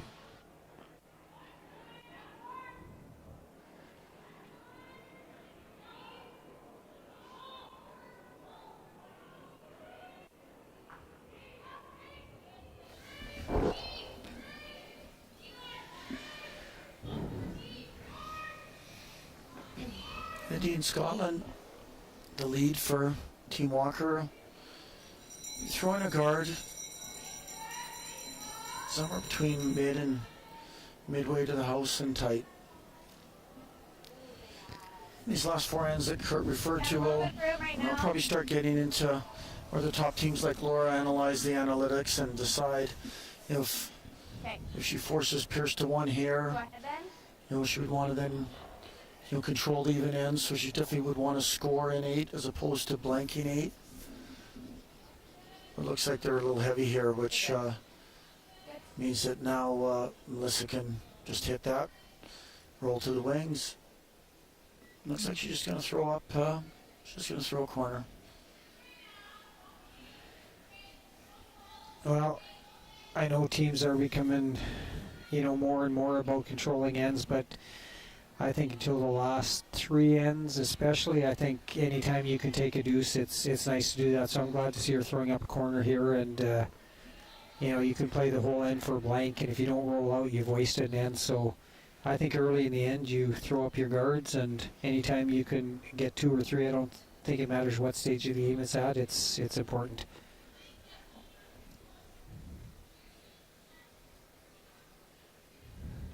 I think you'll see Laura throw up a center guard now, and then I expect to see Melissa come around her corner, and it should be game on.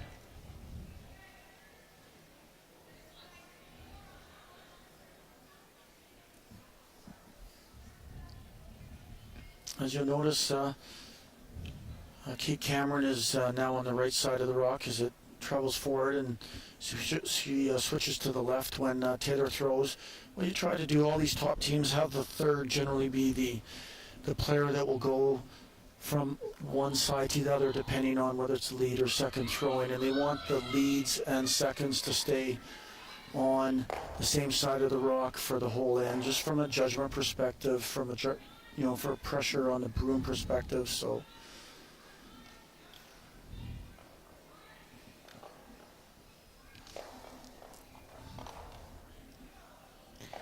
yeah, third is such a critical position. You have to really have all the shots the skip has, and you're the only person that interacts with everyone on the team. You're involved with the front end, you're involved with the skip. So I think any of the top teams you see, they've got a really strong third and a good communicator and very important role on the team. You've played a lot of both skip and third, Kurt, over the years. Did you have a preference when push came to shove, or did you enjoy each position for what it offered? You know what, I did enjoy. I think third, honestly, was the most fun. I think, again, you get to play all the shots the skip has, but just a little more relaxing, a little less pressure. But late in my career, I played a lot of skip, and I was fortunate to have you and Dal on front end, and played with Mark Johnson and Terry Meek, just great teammates. We had a lot of fun. We didn't put pressure on each other, so I really enjoyed those last few years skipping. I think when I was young, I put a little too much importance on winning and losing, and as I got older, I just enjoyed the game. So I think there's pros and cons of both, and if you have a great team playing underneath you and people that are really supportive, it is a lot of fun skipping. No, great point. The Pierce team did draw around that corner, as Kurt had referenced, and in an attempt to remove it, the Walker team did hit the guard, and here's a big change in the sport over the last couple of years. With the 5-rock rule, the team with hammer is allowed to have both guards stay in play, and that was removed and just touched the boards and went back. So normally in the old days that would be a pretty good shot, because at least still the guard's removed here. It's a complete mess because of the fact that everything goes back the way it was. Now allowing Melissa to try to freeze on the yellow or tap it to the open, or even draw around a little bit. Yeah, I think certainly the free guard zone has forced everyone to become a more complete curler, and I think 20 years ago, a lot of the juniors were extremely good hitters. They didn't have the finesse game, but once the free guard zone come in, it forced everyone to play a more aggressive game, and I think it's helped everyone to become more complete players. So certainly more interesting to watch, and I think every one of us enjoys playing the game more with the new rules. And it's funny, I don't know about you, Kurt, but when we adopted the 3 rock rule, at first I thought, what is this about? We're all traditionalists. Got used to the way the game was played, and the first game, I don't like this. And it didn't take long before we quickly realized it was such a better game with the 3. Then came the 4, and again I had resistance. I thought, no, the 3 rock was more than enough. 4 was a better game. 5 rock then comes in, and this one I didn't resist. Right. And I do agree that this is still better because, the team without hammer was always allowed their 2 guards if they needed it. Try and come back with the team without hammer. When the team had their hammer and they were down, they were only allowed 1 guard, and now they're allowed their 2 guards. So it makes it, if you are up in the game, you still have to play somewhat aggressive.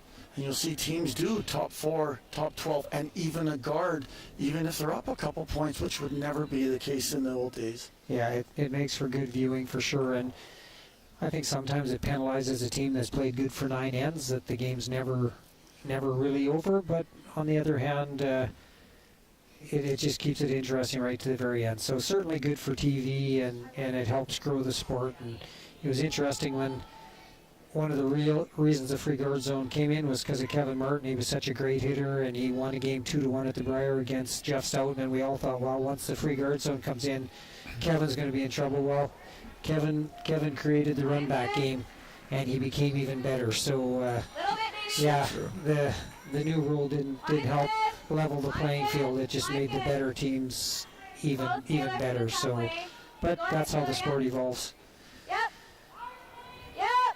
Well, Laura, the end is opened up here, and Laura's playing a guard and just trying to keep the pressure on. And I mean, her goal here, certainly she'd love to steal one, but I'd say her number 1 priority right now is trying to get a force and get the hammer back playing the 8th end. Very nice guard. Melissa has chosen to throw quieter hack weight type hit.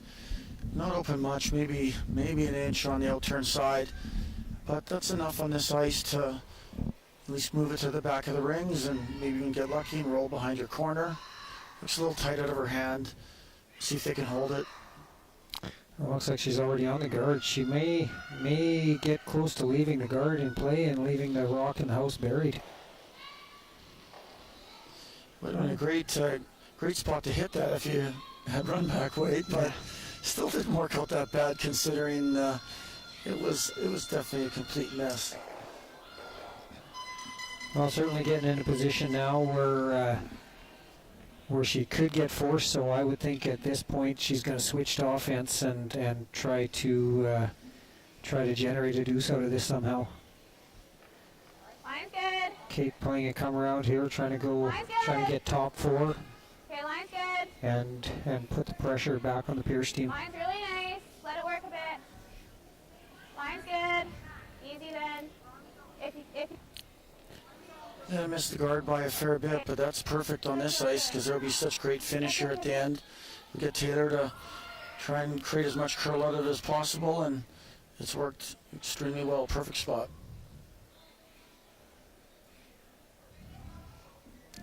She's looking at just about the same double she played for her deuce in 5. Big shot, because if you miss it, it gives Laura a chance to sock a second rock in behind the center guard. So definitely an aggressive call. I think I'd still be leaning towards the run back, but she's kind of going the all or nothing right here.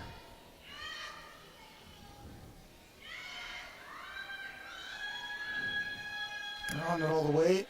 It looks like she can hit on the nose, and to your point, Kurt, the run back was a little bit of a safer call. If you make it, great, but if you don't, you open it up. Now here, you're still bare. You know, Laura's got her shot rock buried behind a red guard, and she's now hitting to roll behind and put another one on and make it extremely difficult.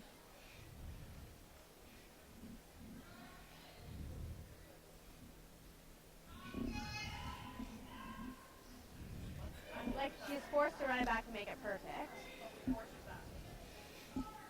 Yeah. Or can choose between either the, in turn across the face to get the roll, or she could even throw the out turn and curl into the rock and make the roll that way. But a lot of players tend to choose on an outside in throw even to make numerous other rolls. It's probably harder to call in some ways because a lot of times you don't make the roll. You tend to hit it on not curl enough side because you're always worried about getting it started because you tend to have tight ice. Yeah, I think it's really comes always just down to personal preference. How you like either turn, how it's reacting, or how you throw a turn in a particular spots. But I would agree most of the time you do see these shots played outside in.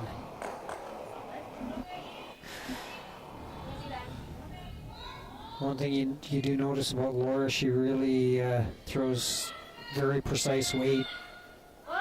Throws the quieter weight for the hit. Well, she's really close here, really close.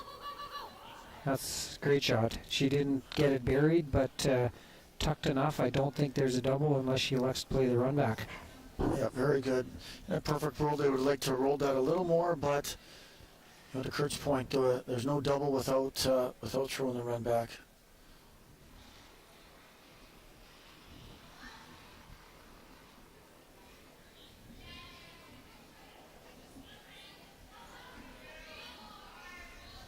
The key is Melissa wants to make sure she scores one here. So she should play a shot that allows her to have the forefoot to draw to on her last. And the run back would give her a good likelihood of that.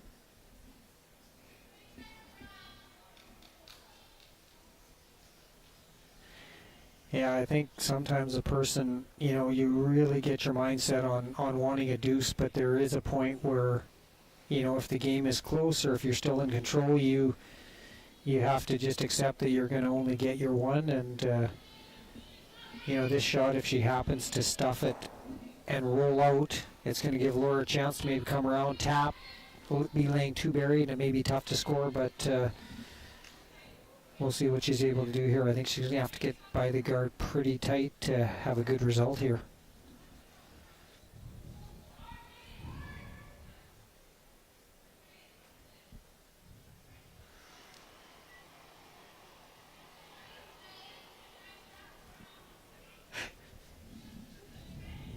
Definitely needs to do some curling. Looks a little outside of the target now. I think she is going to do what I said, just kick the one rock in and leave it buried. I'm not sure how much better results she could have really got. I mean, she could have got obviously tighter to the guard, but it might have moved it a little into more of the open. But it was always going to be difficult with that call to get the results she wanted. Yeah, and I think, if Laura can take away the out turn now, it's going to be a tough shot. I think it looks like Laura's Coming around on top of it, guarding the hole. I think that. Yeah, I do think guarding the hole here, it's going to force her into a spot where further out than they would normally play. I think sometimes a person gets greedy wanting two in the best position as far as being able to steal two, but I think here if you plug the hole, she's going to have not an easy shot to score. And sometimes when you force a team into drawing in a different spot, sometimes they maybe don't even make the house, and you end up getting a big end. So I think sometimes just playing it simpler and forcing the team into a shot in a strange spot in the ice can be very advantageous. Agreed. The placement of these guards is very, very key, and Laura, with her experience, will definitely get it in the right spot. She's taking the in turn just because of the amount of swing She's potentially worried that she'd have to take so much ice if she took the out to fill that hole where she wants it. So the in just makes a little more sense to her eye. Halfway on. Pretty high. It's okay, line's good. All right. Yeah, I really like this call. It looks like a pretty defensive call, but I really think it forces Pierce to throw a spot out beyond where they played. She could hit some fresh ice, and certainly a very makeable shot, but you're definitely forcing her into something that she probably wasn't wanting to play at the start of the end. And she only has to touch a piece of the forefoot, which typically this late in the game these top skips will make, but to Kurt's point, she's out wider than anyone's been, and you know, on curling club ice quite often going out wider means it's a little heavier, but from what I found this, you know, in my game earlier today, it's not. So she still needs to throw only a 15, doesn't need any more weight than that. Kurt's going to try to time it if he can, but we'll see if he gets it ready in time. Missed it. He missed it. Time for a new stopwatch. He used the watch on the stopwatch on his wristwatch on his hand, so a little tricky. I meant to actually bring mine with me, but I was a little rushed between my game and getting here. Looks like he's got very nice weight here. Just if it's going to curl enough. They got out on a different patch, and I think it may not have curled enough. Looks like a steal of one. Or did it stop in time? No, I think it actually went a little too far, Kurt. So I think Laura did steal one. We'll see. Yep. We're posting it right now. A little ways away from the far end of the rink, but it was a steal one for Laura. Well done. They were in control the whole end, and she got her one to kind of get virtual control back.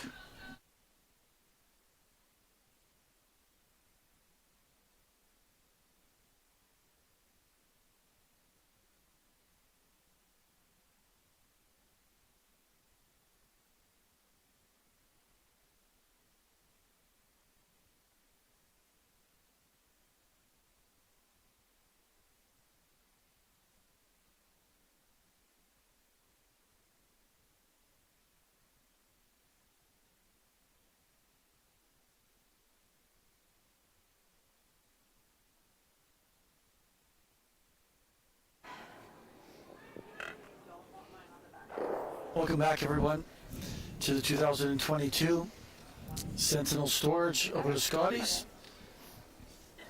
We're watching currently the Walker-Pierce game with Laura having stole one here in the 7th end to go up 4-3. There's 3 other games taking place currently. Selena Sturmey has definitely turned things around. She stole 2 in the 6th end. After having got 2 and 5 to tie it, she stole 2 and 6. She's now up 6-4 against Skrillex. Team Rock, Kelsey Rock, they got 1 with hammer and 7 to maintain a nice solid control of the game. Up 4-1 over the young junior team. I believe it might be pronounced Croft. They throw it very nice, so they've got a bright future ahead of them. And in on sheet D, our final game, Scheidegger's had control from the 3rd end on, and she's up 6-2. She got 1 in the 7th to be up now 6-2, playing the 8th end, so she's 4 up without. And in our game, Laura Walker 1 up, playing the 8th end through on top 4, and now Pierce is throwing up corner guard. And then you'll see Laura throw a center guard and another interesting end.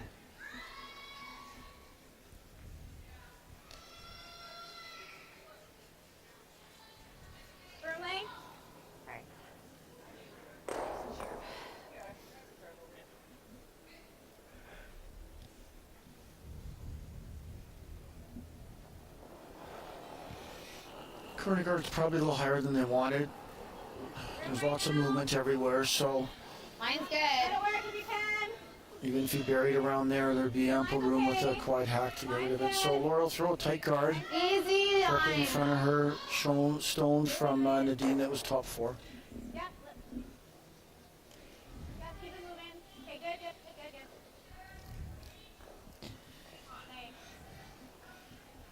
Well, on sheet B, I was just thinking, interesting, it's a rematch of an Alberta junior final from a few years ago where Sturmey made one of the best shots I've ever seen to win a provincial. If you go on YouTube, you can probably see it, Sturmey versus Shrillick, and good to see those two young teams out battling here in the ladies provincials. Nice come around by Team Walker, and now Pierce will try to make a freeze on the one in the forefoot. Looks very good. Perfect weight.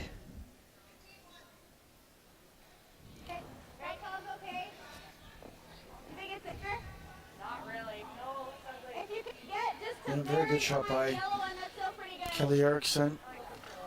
And as we've seen, Alright. this is the way the game is played now. It's coming around center guards, one after another, after another, after another, after another, and then normally if someone's a little offline, you can hit and roll in, or there has to be then a big run back.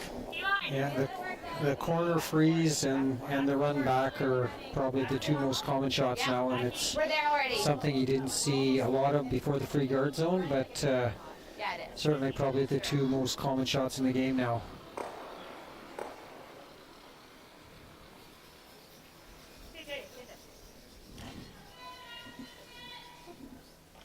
Oh yeah, this is not cool.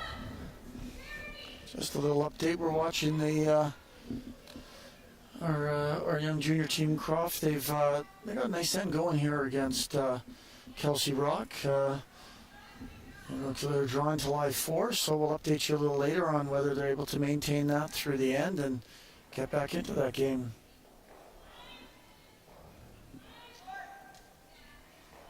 Pierce attempting to come through the hole with probably a solid board weight, hit her own, roll behind the corner to lay 2. A key shot not to overthrow here. The number one priority is to save your shooter when you're trying to score a big end. You have to keep every rock in play, and looks like she's really close here. Very nice. May have left a half rock double back or hit and roll on top. Okay. A third. Firm. It was always going to be tough not to leave that. And you just kind of have to hope maybe Laura won't make it, and then you'll be coming around a guard. But even if she makes it, you'll probably see Melissa Pierce draw around the center guard. Need it. Yep. Yep. Just firm. Yep. Yep. Must be really close. Chelsea. She maybe will come around that corner and freeze as well. It's hard to say. Oh, it's wide open. She could elect to hit and roll behind the corner. I think in the 8th end,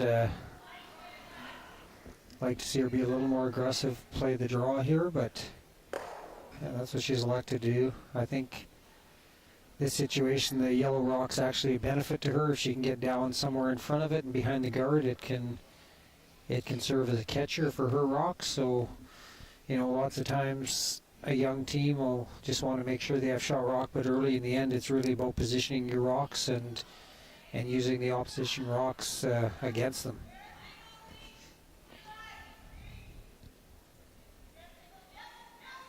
Line looks nice. Sweepers haven't touched it much yet. Now they're on it.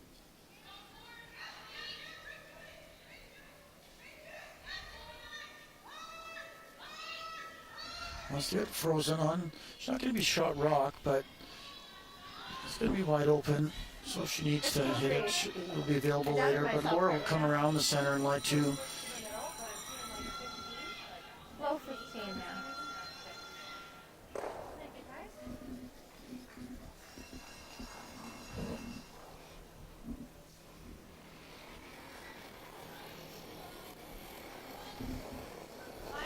Close. Puppy. Top 4. I just want to inform everyone that Line only. the Curling Alberta 50-50 is currently at $5,730, and it closes at 10 p.m. We're good. So that is in 53 minutes. So Full 4. Full 4. go on the website and buy your Curling 50/50 tickets, help support Curling Alberta, that would be most appreciated. Another nice come around by Kate Cameron. Slowly starting to put a little more pressure on Pierce each end, and big shot coming up here again. You know, the later you get in the game, the more importance on every shot, and this is another big one. If she can freeze this, it puts the pressure on Laura, and if she doesn't make a good shot here, it gives Laura a chance to be aggressive again and put Pierce in a really tough situation. Quick update for you: the Croft team has continued to keep the pressure on Kelsey, and Kelsey Rock just hit and rolled out, and there's a draw for 4. For the junior team to actually turn that game around and be up 5-4 after 8. So they've thrown a lot of nice rocks from what we've witnessed when we had a chance to look over there. So she only has to hit full 12. I would expect her to. I'll let you know if she does. Laura Walker on our feature sheet has called a timeout, and we'll let you listen to what they have to say.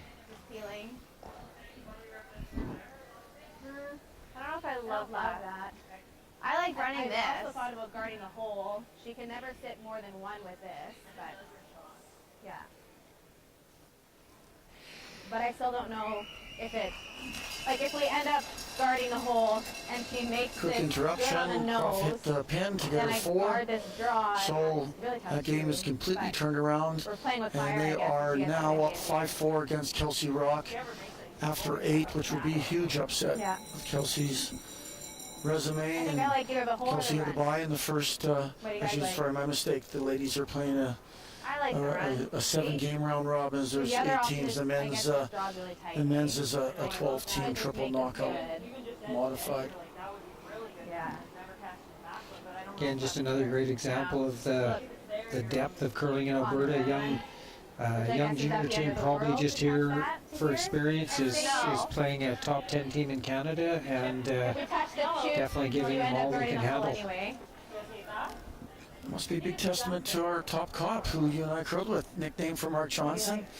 Mark's really given a lot back to the sport with the amount of coaching he's done over the last number of years, principally with ladies teams, both junior and at the full women's play, and he does a great job. He's Now a we've staggered them, and she's sitting 2. very patient So maybe guy it's not and that good. The run or the hole, what do you like? great technical expertise and strategy, and Yeah, just a very positive person. I think he really helps bring out the best in people, and I know playing with Mark for 3 years, just excellent teammate, and you know, really good at building up your confidence and making you feel good about yourself when you're out on the ice. So yeah, great to see a guy like Mark giving back the amount he does. Kate is elected to play the run back after the fine shot by the Pierce team. In turn, just a little across the face.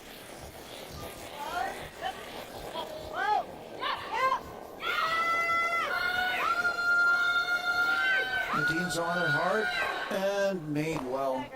Very good. You know, That's good. a lot of shots can be 50-50. Definitely when you have a hitter like Kate playing third, it can definitely impact the decisions you make, and say one of the best in the game at running rocks back. So that's why she decided to go that route, and a great shot by Kate.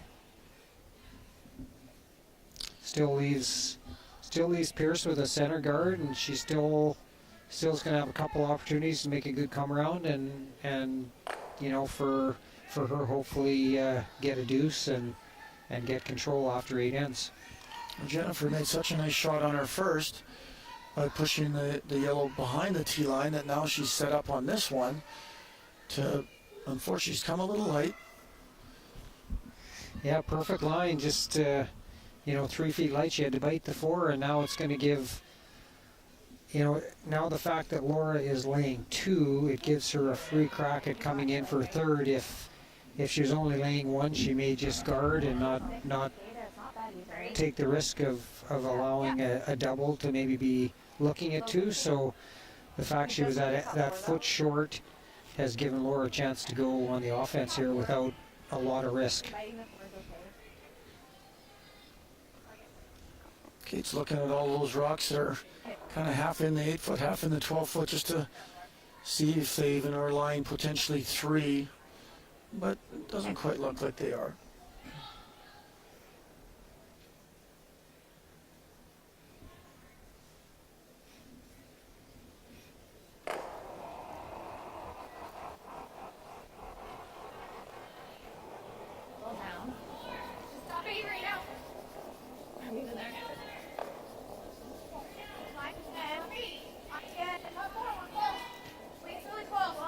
Excellent communication. You can hear the sweepers talking to each other and communicating to Kate. So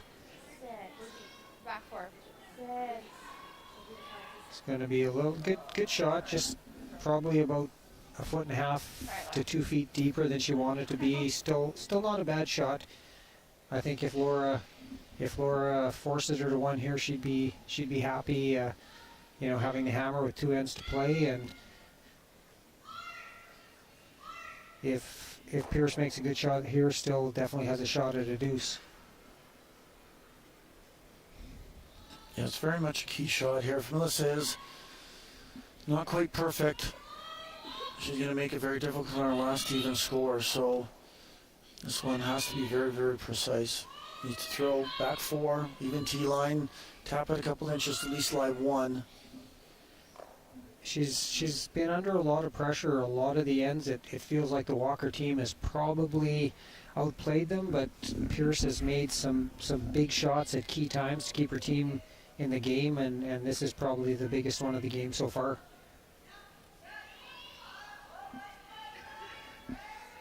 Looks like she's close the way the sweepers are sweeping it. Weight looks very close, just depending on the line. Looks like it needs to curl. Does need to curl. Just, good weight.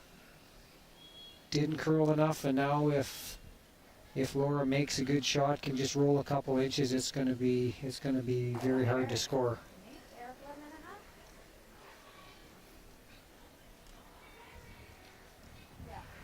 If Laura makes this real good, quiet little hit and roll in. Yeah, she's not scoring unless she potentially did a double run on the center line, guard back onto her red, back onto the yellows, which would be extremely difficult. All right, 11.5. Let's go, Laura.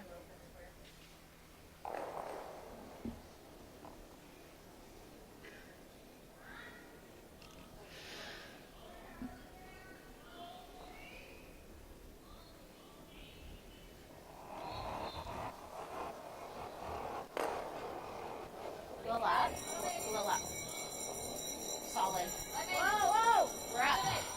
No. 11. Go, Tay. Go all the way. 11-second hit. Might not curl as much as she wants. She's a little heavier than she'd like. Still won't be that easy to get in though and get her one for Melissa. Kurt, be more familiar with the facility. We're in the Bonnets Energy Corp Center, but it's a wonderful facility. Yeah, it was built, I believe, in 1994 for the 1995 Canada Winter Games. So it's been a good facility. It's hosted a Ladies World Curling Championship. It's hosted a Players Championship.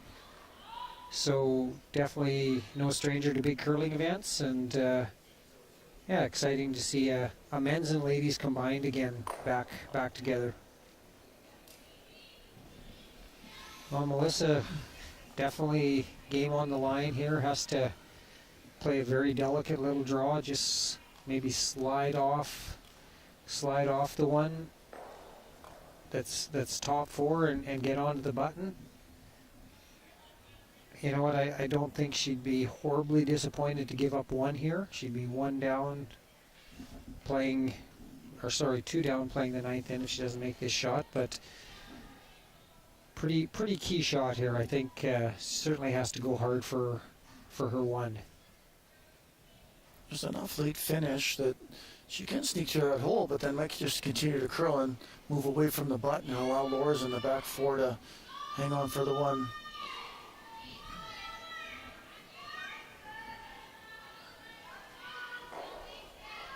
Like a nice throw. Sweeper's just cleaning it now. Looks like it needs to curl. I think she's got to get. Gotta be careful. Don't overbake it. Get very close. Over curling a bit. Yeah, they did. They over curled it. That's where the directional can unfortunately be a little tricky. They got to be very careful not to get on it a little early, and they didn't quite make the adjustment as it started to curl. Yeah, I think back. Sometimes teams switch too soon. You switch anywhere before the hog line, and like I say, they overcooked that one. Her line was good, and they just overswept. So steal a 2 and a big 3-point lead.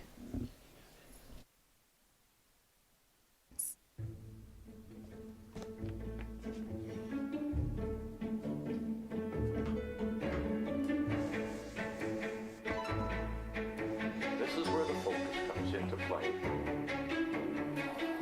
Look at that. Canada, say hello to your new champions. Proudly pulling for this generation of Canadians and the next for over 40 years at the Scotties Tournament of Hearts.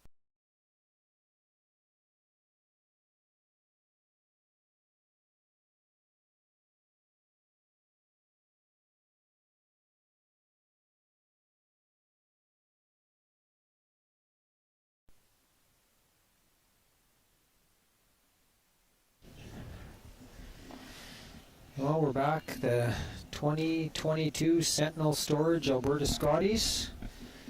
We're into the ninth end. Laura Walker has broke the game open. Certainly still within reach, but firm control right now for the Walker team.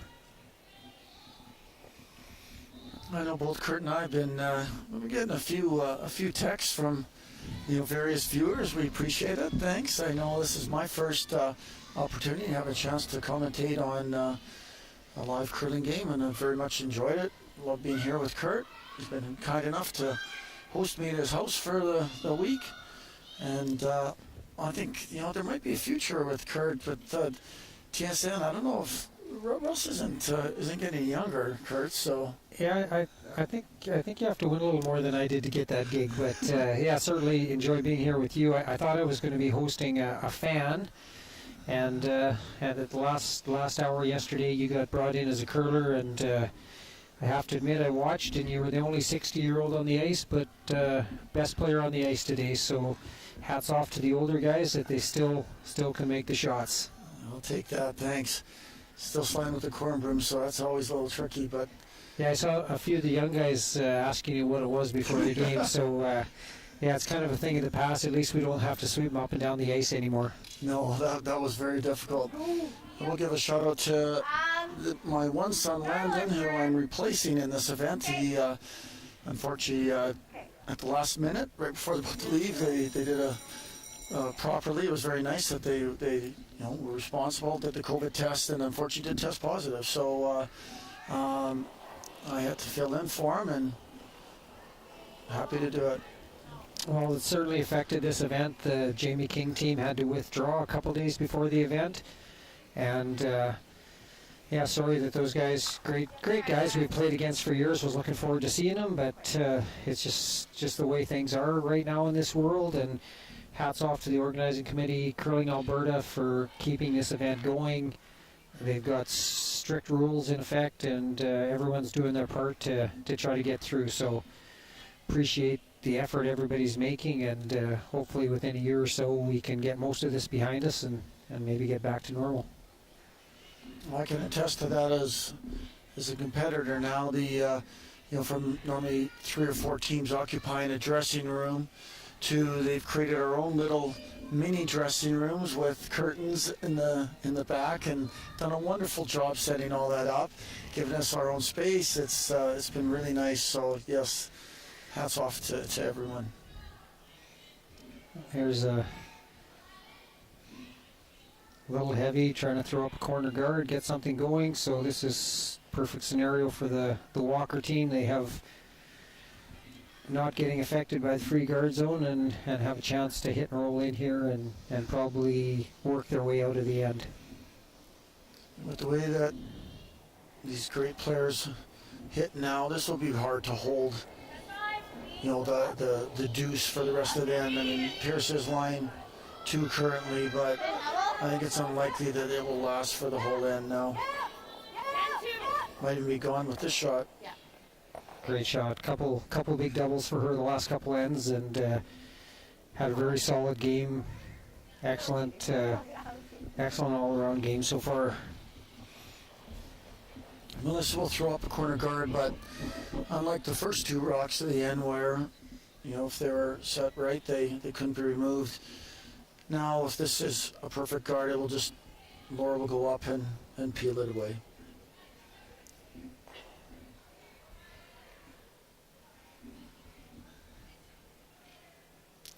Definitely a long season for some of these teams that have been through the Olympic trials. I believe we have 3 teams on the ice right now that played in the trials. We do.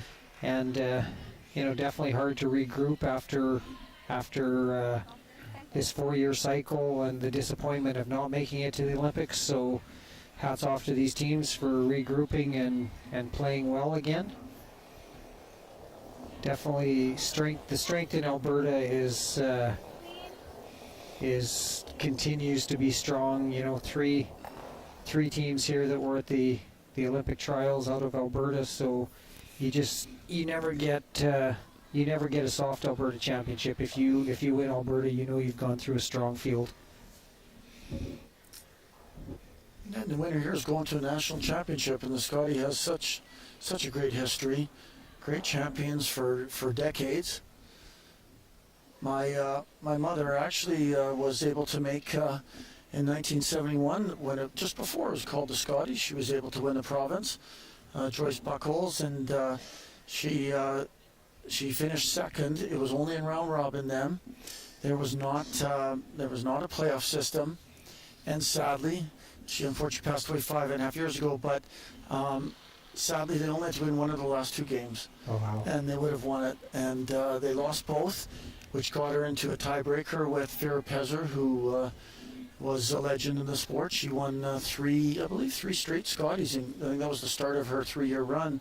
And they were so demoralized that they ended up getting hammered in that game, just because it's pretty tough to come back after knowing you know, the provinces they had to beat back then weren't necessarily the strongest provinces in the field, so you kind of thought they'd win one of the 2. Yeah, it's just never easy. My wife, Marcy Balderson, was a similar situation playing with the Grand Prix team. Karen Gould, in the 1987 Scotties, they had to win one of their last 2 to get a bye into the final, and they lost their last 2 and then had to play a curler named Sandra Schmerler in the tiebreaker and weren't able to win that. So, you know, it doesn't matter how close you are when you're curling in Alberta or a Canadian championship.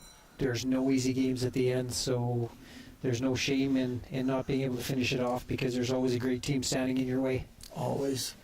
Well, they continue to throw up corners here, trying to get something going, but Laura's team, with their hitting strength, it's going to be really tough to generate anything. I think you know, she's probably going to end up maybe with a blank end and have to try to, you know, hopefully take advantage of the 5-rock rule and get something going in 10 and maybe have an opportunity for a 3-ender. But yeah, with the hitting ability of the Walker team, it's this end is going to be tough to generate anything. I'll just give a quick update for everyone on the 3 remaining other games that we're not telecasting. The Sheet B, Sturmey continues to keep control. She got a deuce in 8 to be now up 8-5. So Hammer is back on Skrellick, and she'll need to generate a deuce probably as a minimum to maybe turn that around. Our young junior team, the Croft team, they did give up a deuce to Kelsey Rock in 9, so Kelsey's now up 6-5. So this should be a great 10th end on that sheet, where Kelsey's up 1 without. So lots of rocks in play, I would guess. And we do have one game that is completed out on sheet D. Scheidegger just continued control through the whole game and ended up beating Casino Purcell at 8-3. 2 anyway. We guard. I think Laura getting late enough the end now. She's thinking of ignoring that corner and throwing a tight center, or her other option is to split the house to lay 2, but she's decided to play it safe and play the peel. At this level, Laura's going to make this shot 90+% of the time. If she doesn't get the other one just this precise, you might open yourself up to the deuce. This is then very likely to have a deuce in play, so I think this is a wise call. Yeah, I think we found through the years, anytime you're thinking you should maybe peel, you should peel. So true. And that a few times today with the young squad I was pairing with. They were thinking in him and Han, peel. Yeah. I yelled to the other end. Keep it simple seems to be a very good rule of thumb a lot of the time. And Laura too, for not being big in stature, very strong athlete, can throw a lot of weight. Very good hitter. To that point, I was fortunate enough, probably maybe about 6 years ago, at the golf club I play in Edmonton, and actually Jeff Walker has worked there for a number of years, and I was able to get a game with Laura and Jeff, and I was impressed with both of their games. They both have some, as we like to call, salty little mitts. They're very talented, maybe a little bit of a misspent youth with both of them. They had great motion, great touch, and you could tell that Laura had played a lot of golf in her day, and Jeff too. Definitely a sport seems to translate back and forth well. Curling and golf, same sort of mental sport, and I know through the years when we worked with sports psychologists, a lot of the books they gave us to read were on golf because the sports are so similar. It's not a reaction sport. You have time to think, and that can be your friend or your enemy. So yeah. I think you find that a lot of the top curlers are also pretty strong golfers. Yeah, both definitely test your mental strength, don't they? A good shot here. I think you'll see. Laura could throw a guard, but again, being 3 up, she'll just blast this out and give Pierce the blank. There's a little bit of separation there, and again with the way Laura throws it and how lively the rocks are, it shouldn't be too difficult for Laura to execute this. You'll see by where Laura has the ice here.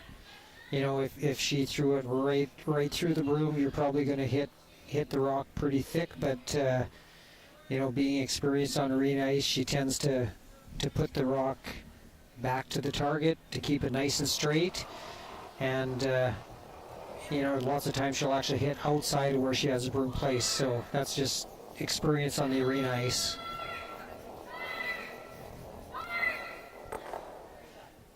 Yeah, good shot. She's going to force Pierce into a hit and roll out. I would expect that she'll play for the blank here. Easier, I think, to get 3 with hammer than to steal 2 without. So you'll see a blank attempt, and she'll try to get guards up, corner guards up in 10, and hope for a miss or 2, so she can get a 3-ender to tie it up. And with the 5 rock rule, we've seen a lot of 3-enders. It's not near as difficult as it once was, and it's a strategy of having the 2 guards on the one side or splitting the sheet on both sides. That both work well. Let's see if They're gonna have to go to get a piece of this. Not sure if that picked up something or if she just got it going a bit, but another steal, and that'll be 4 down. That's probably going to be the end of the game. They did the COVID waves and shakes to signal the end of the game. So our final score with Laura stealing 1 is 7-3. Laura Walker, she just continued to exercise control as the game went on and ends up winning reasonably comfortably. Yeah, you know what? Hats off to Melissa and her team. She made a lot of good shots. Laura just kept the pressure on right from the start, and eventually pulled away. But you know, definitely a strong showing by the Pierce team, and they should put in a good showing the rest of the week.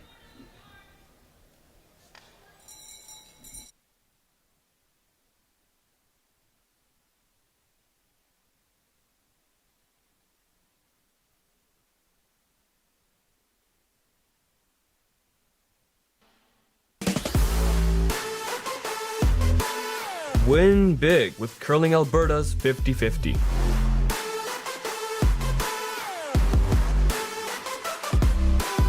Please, play responsibly.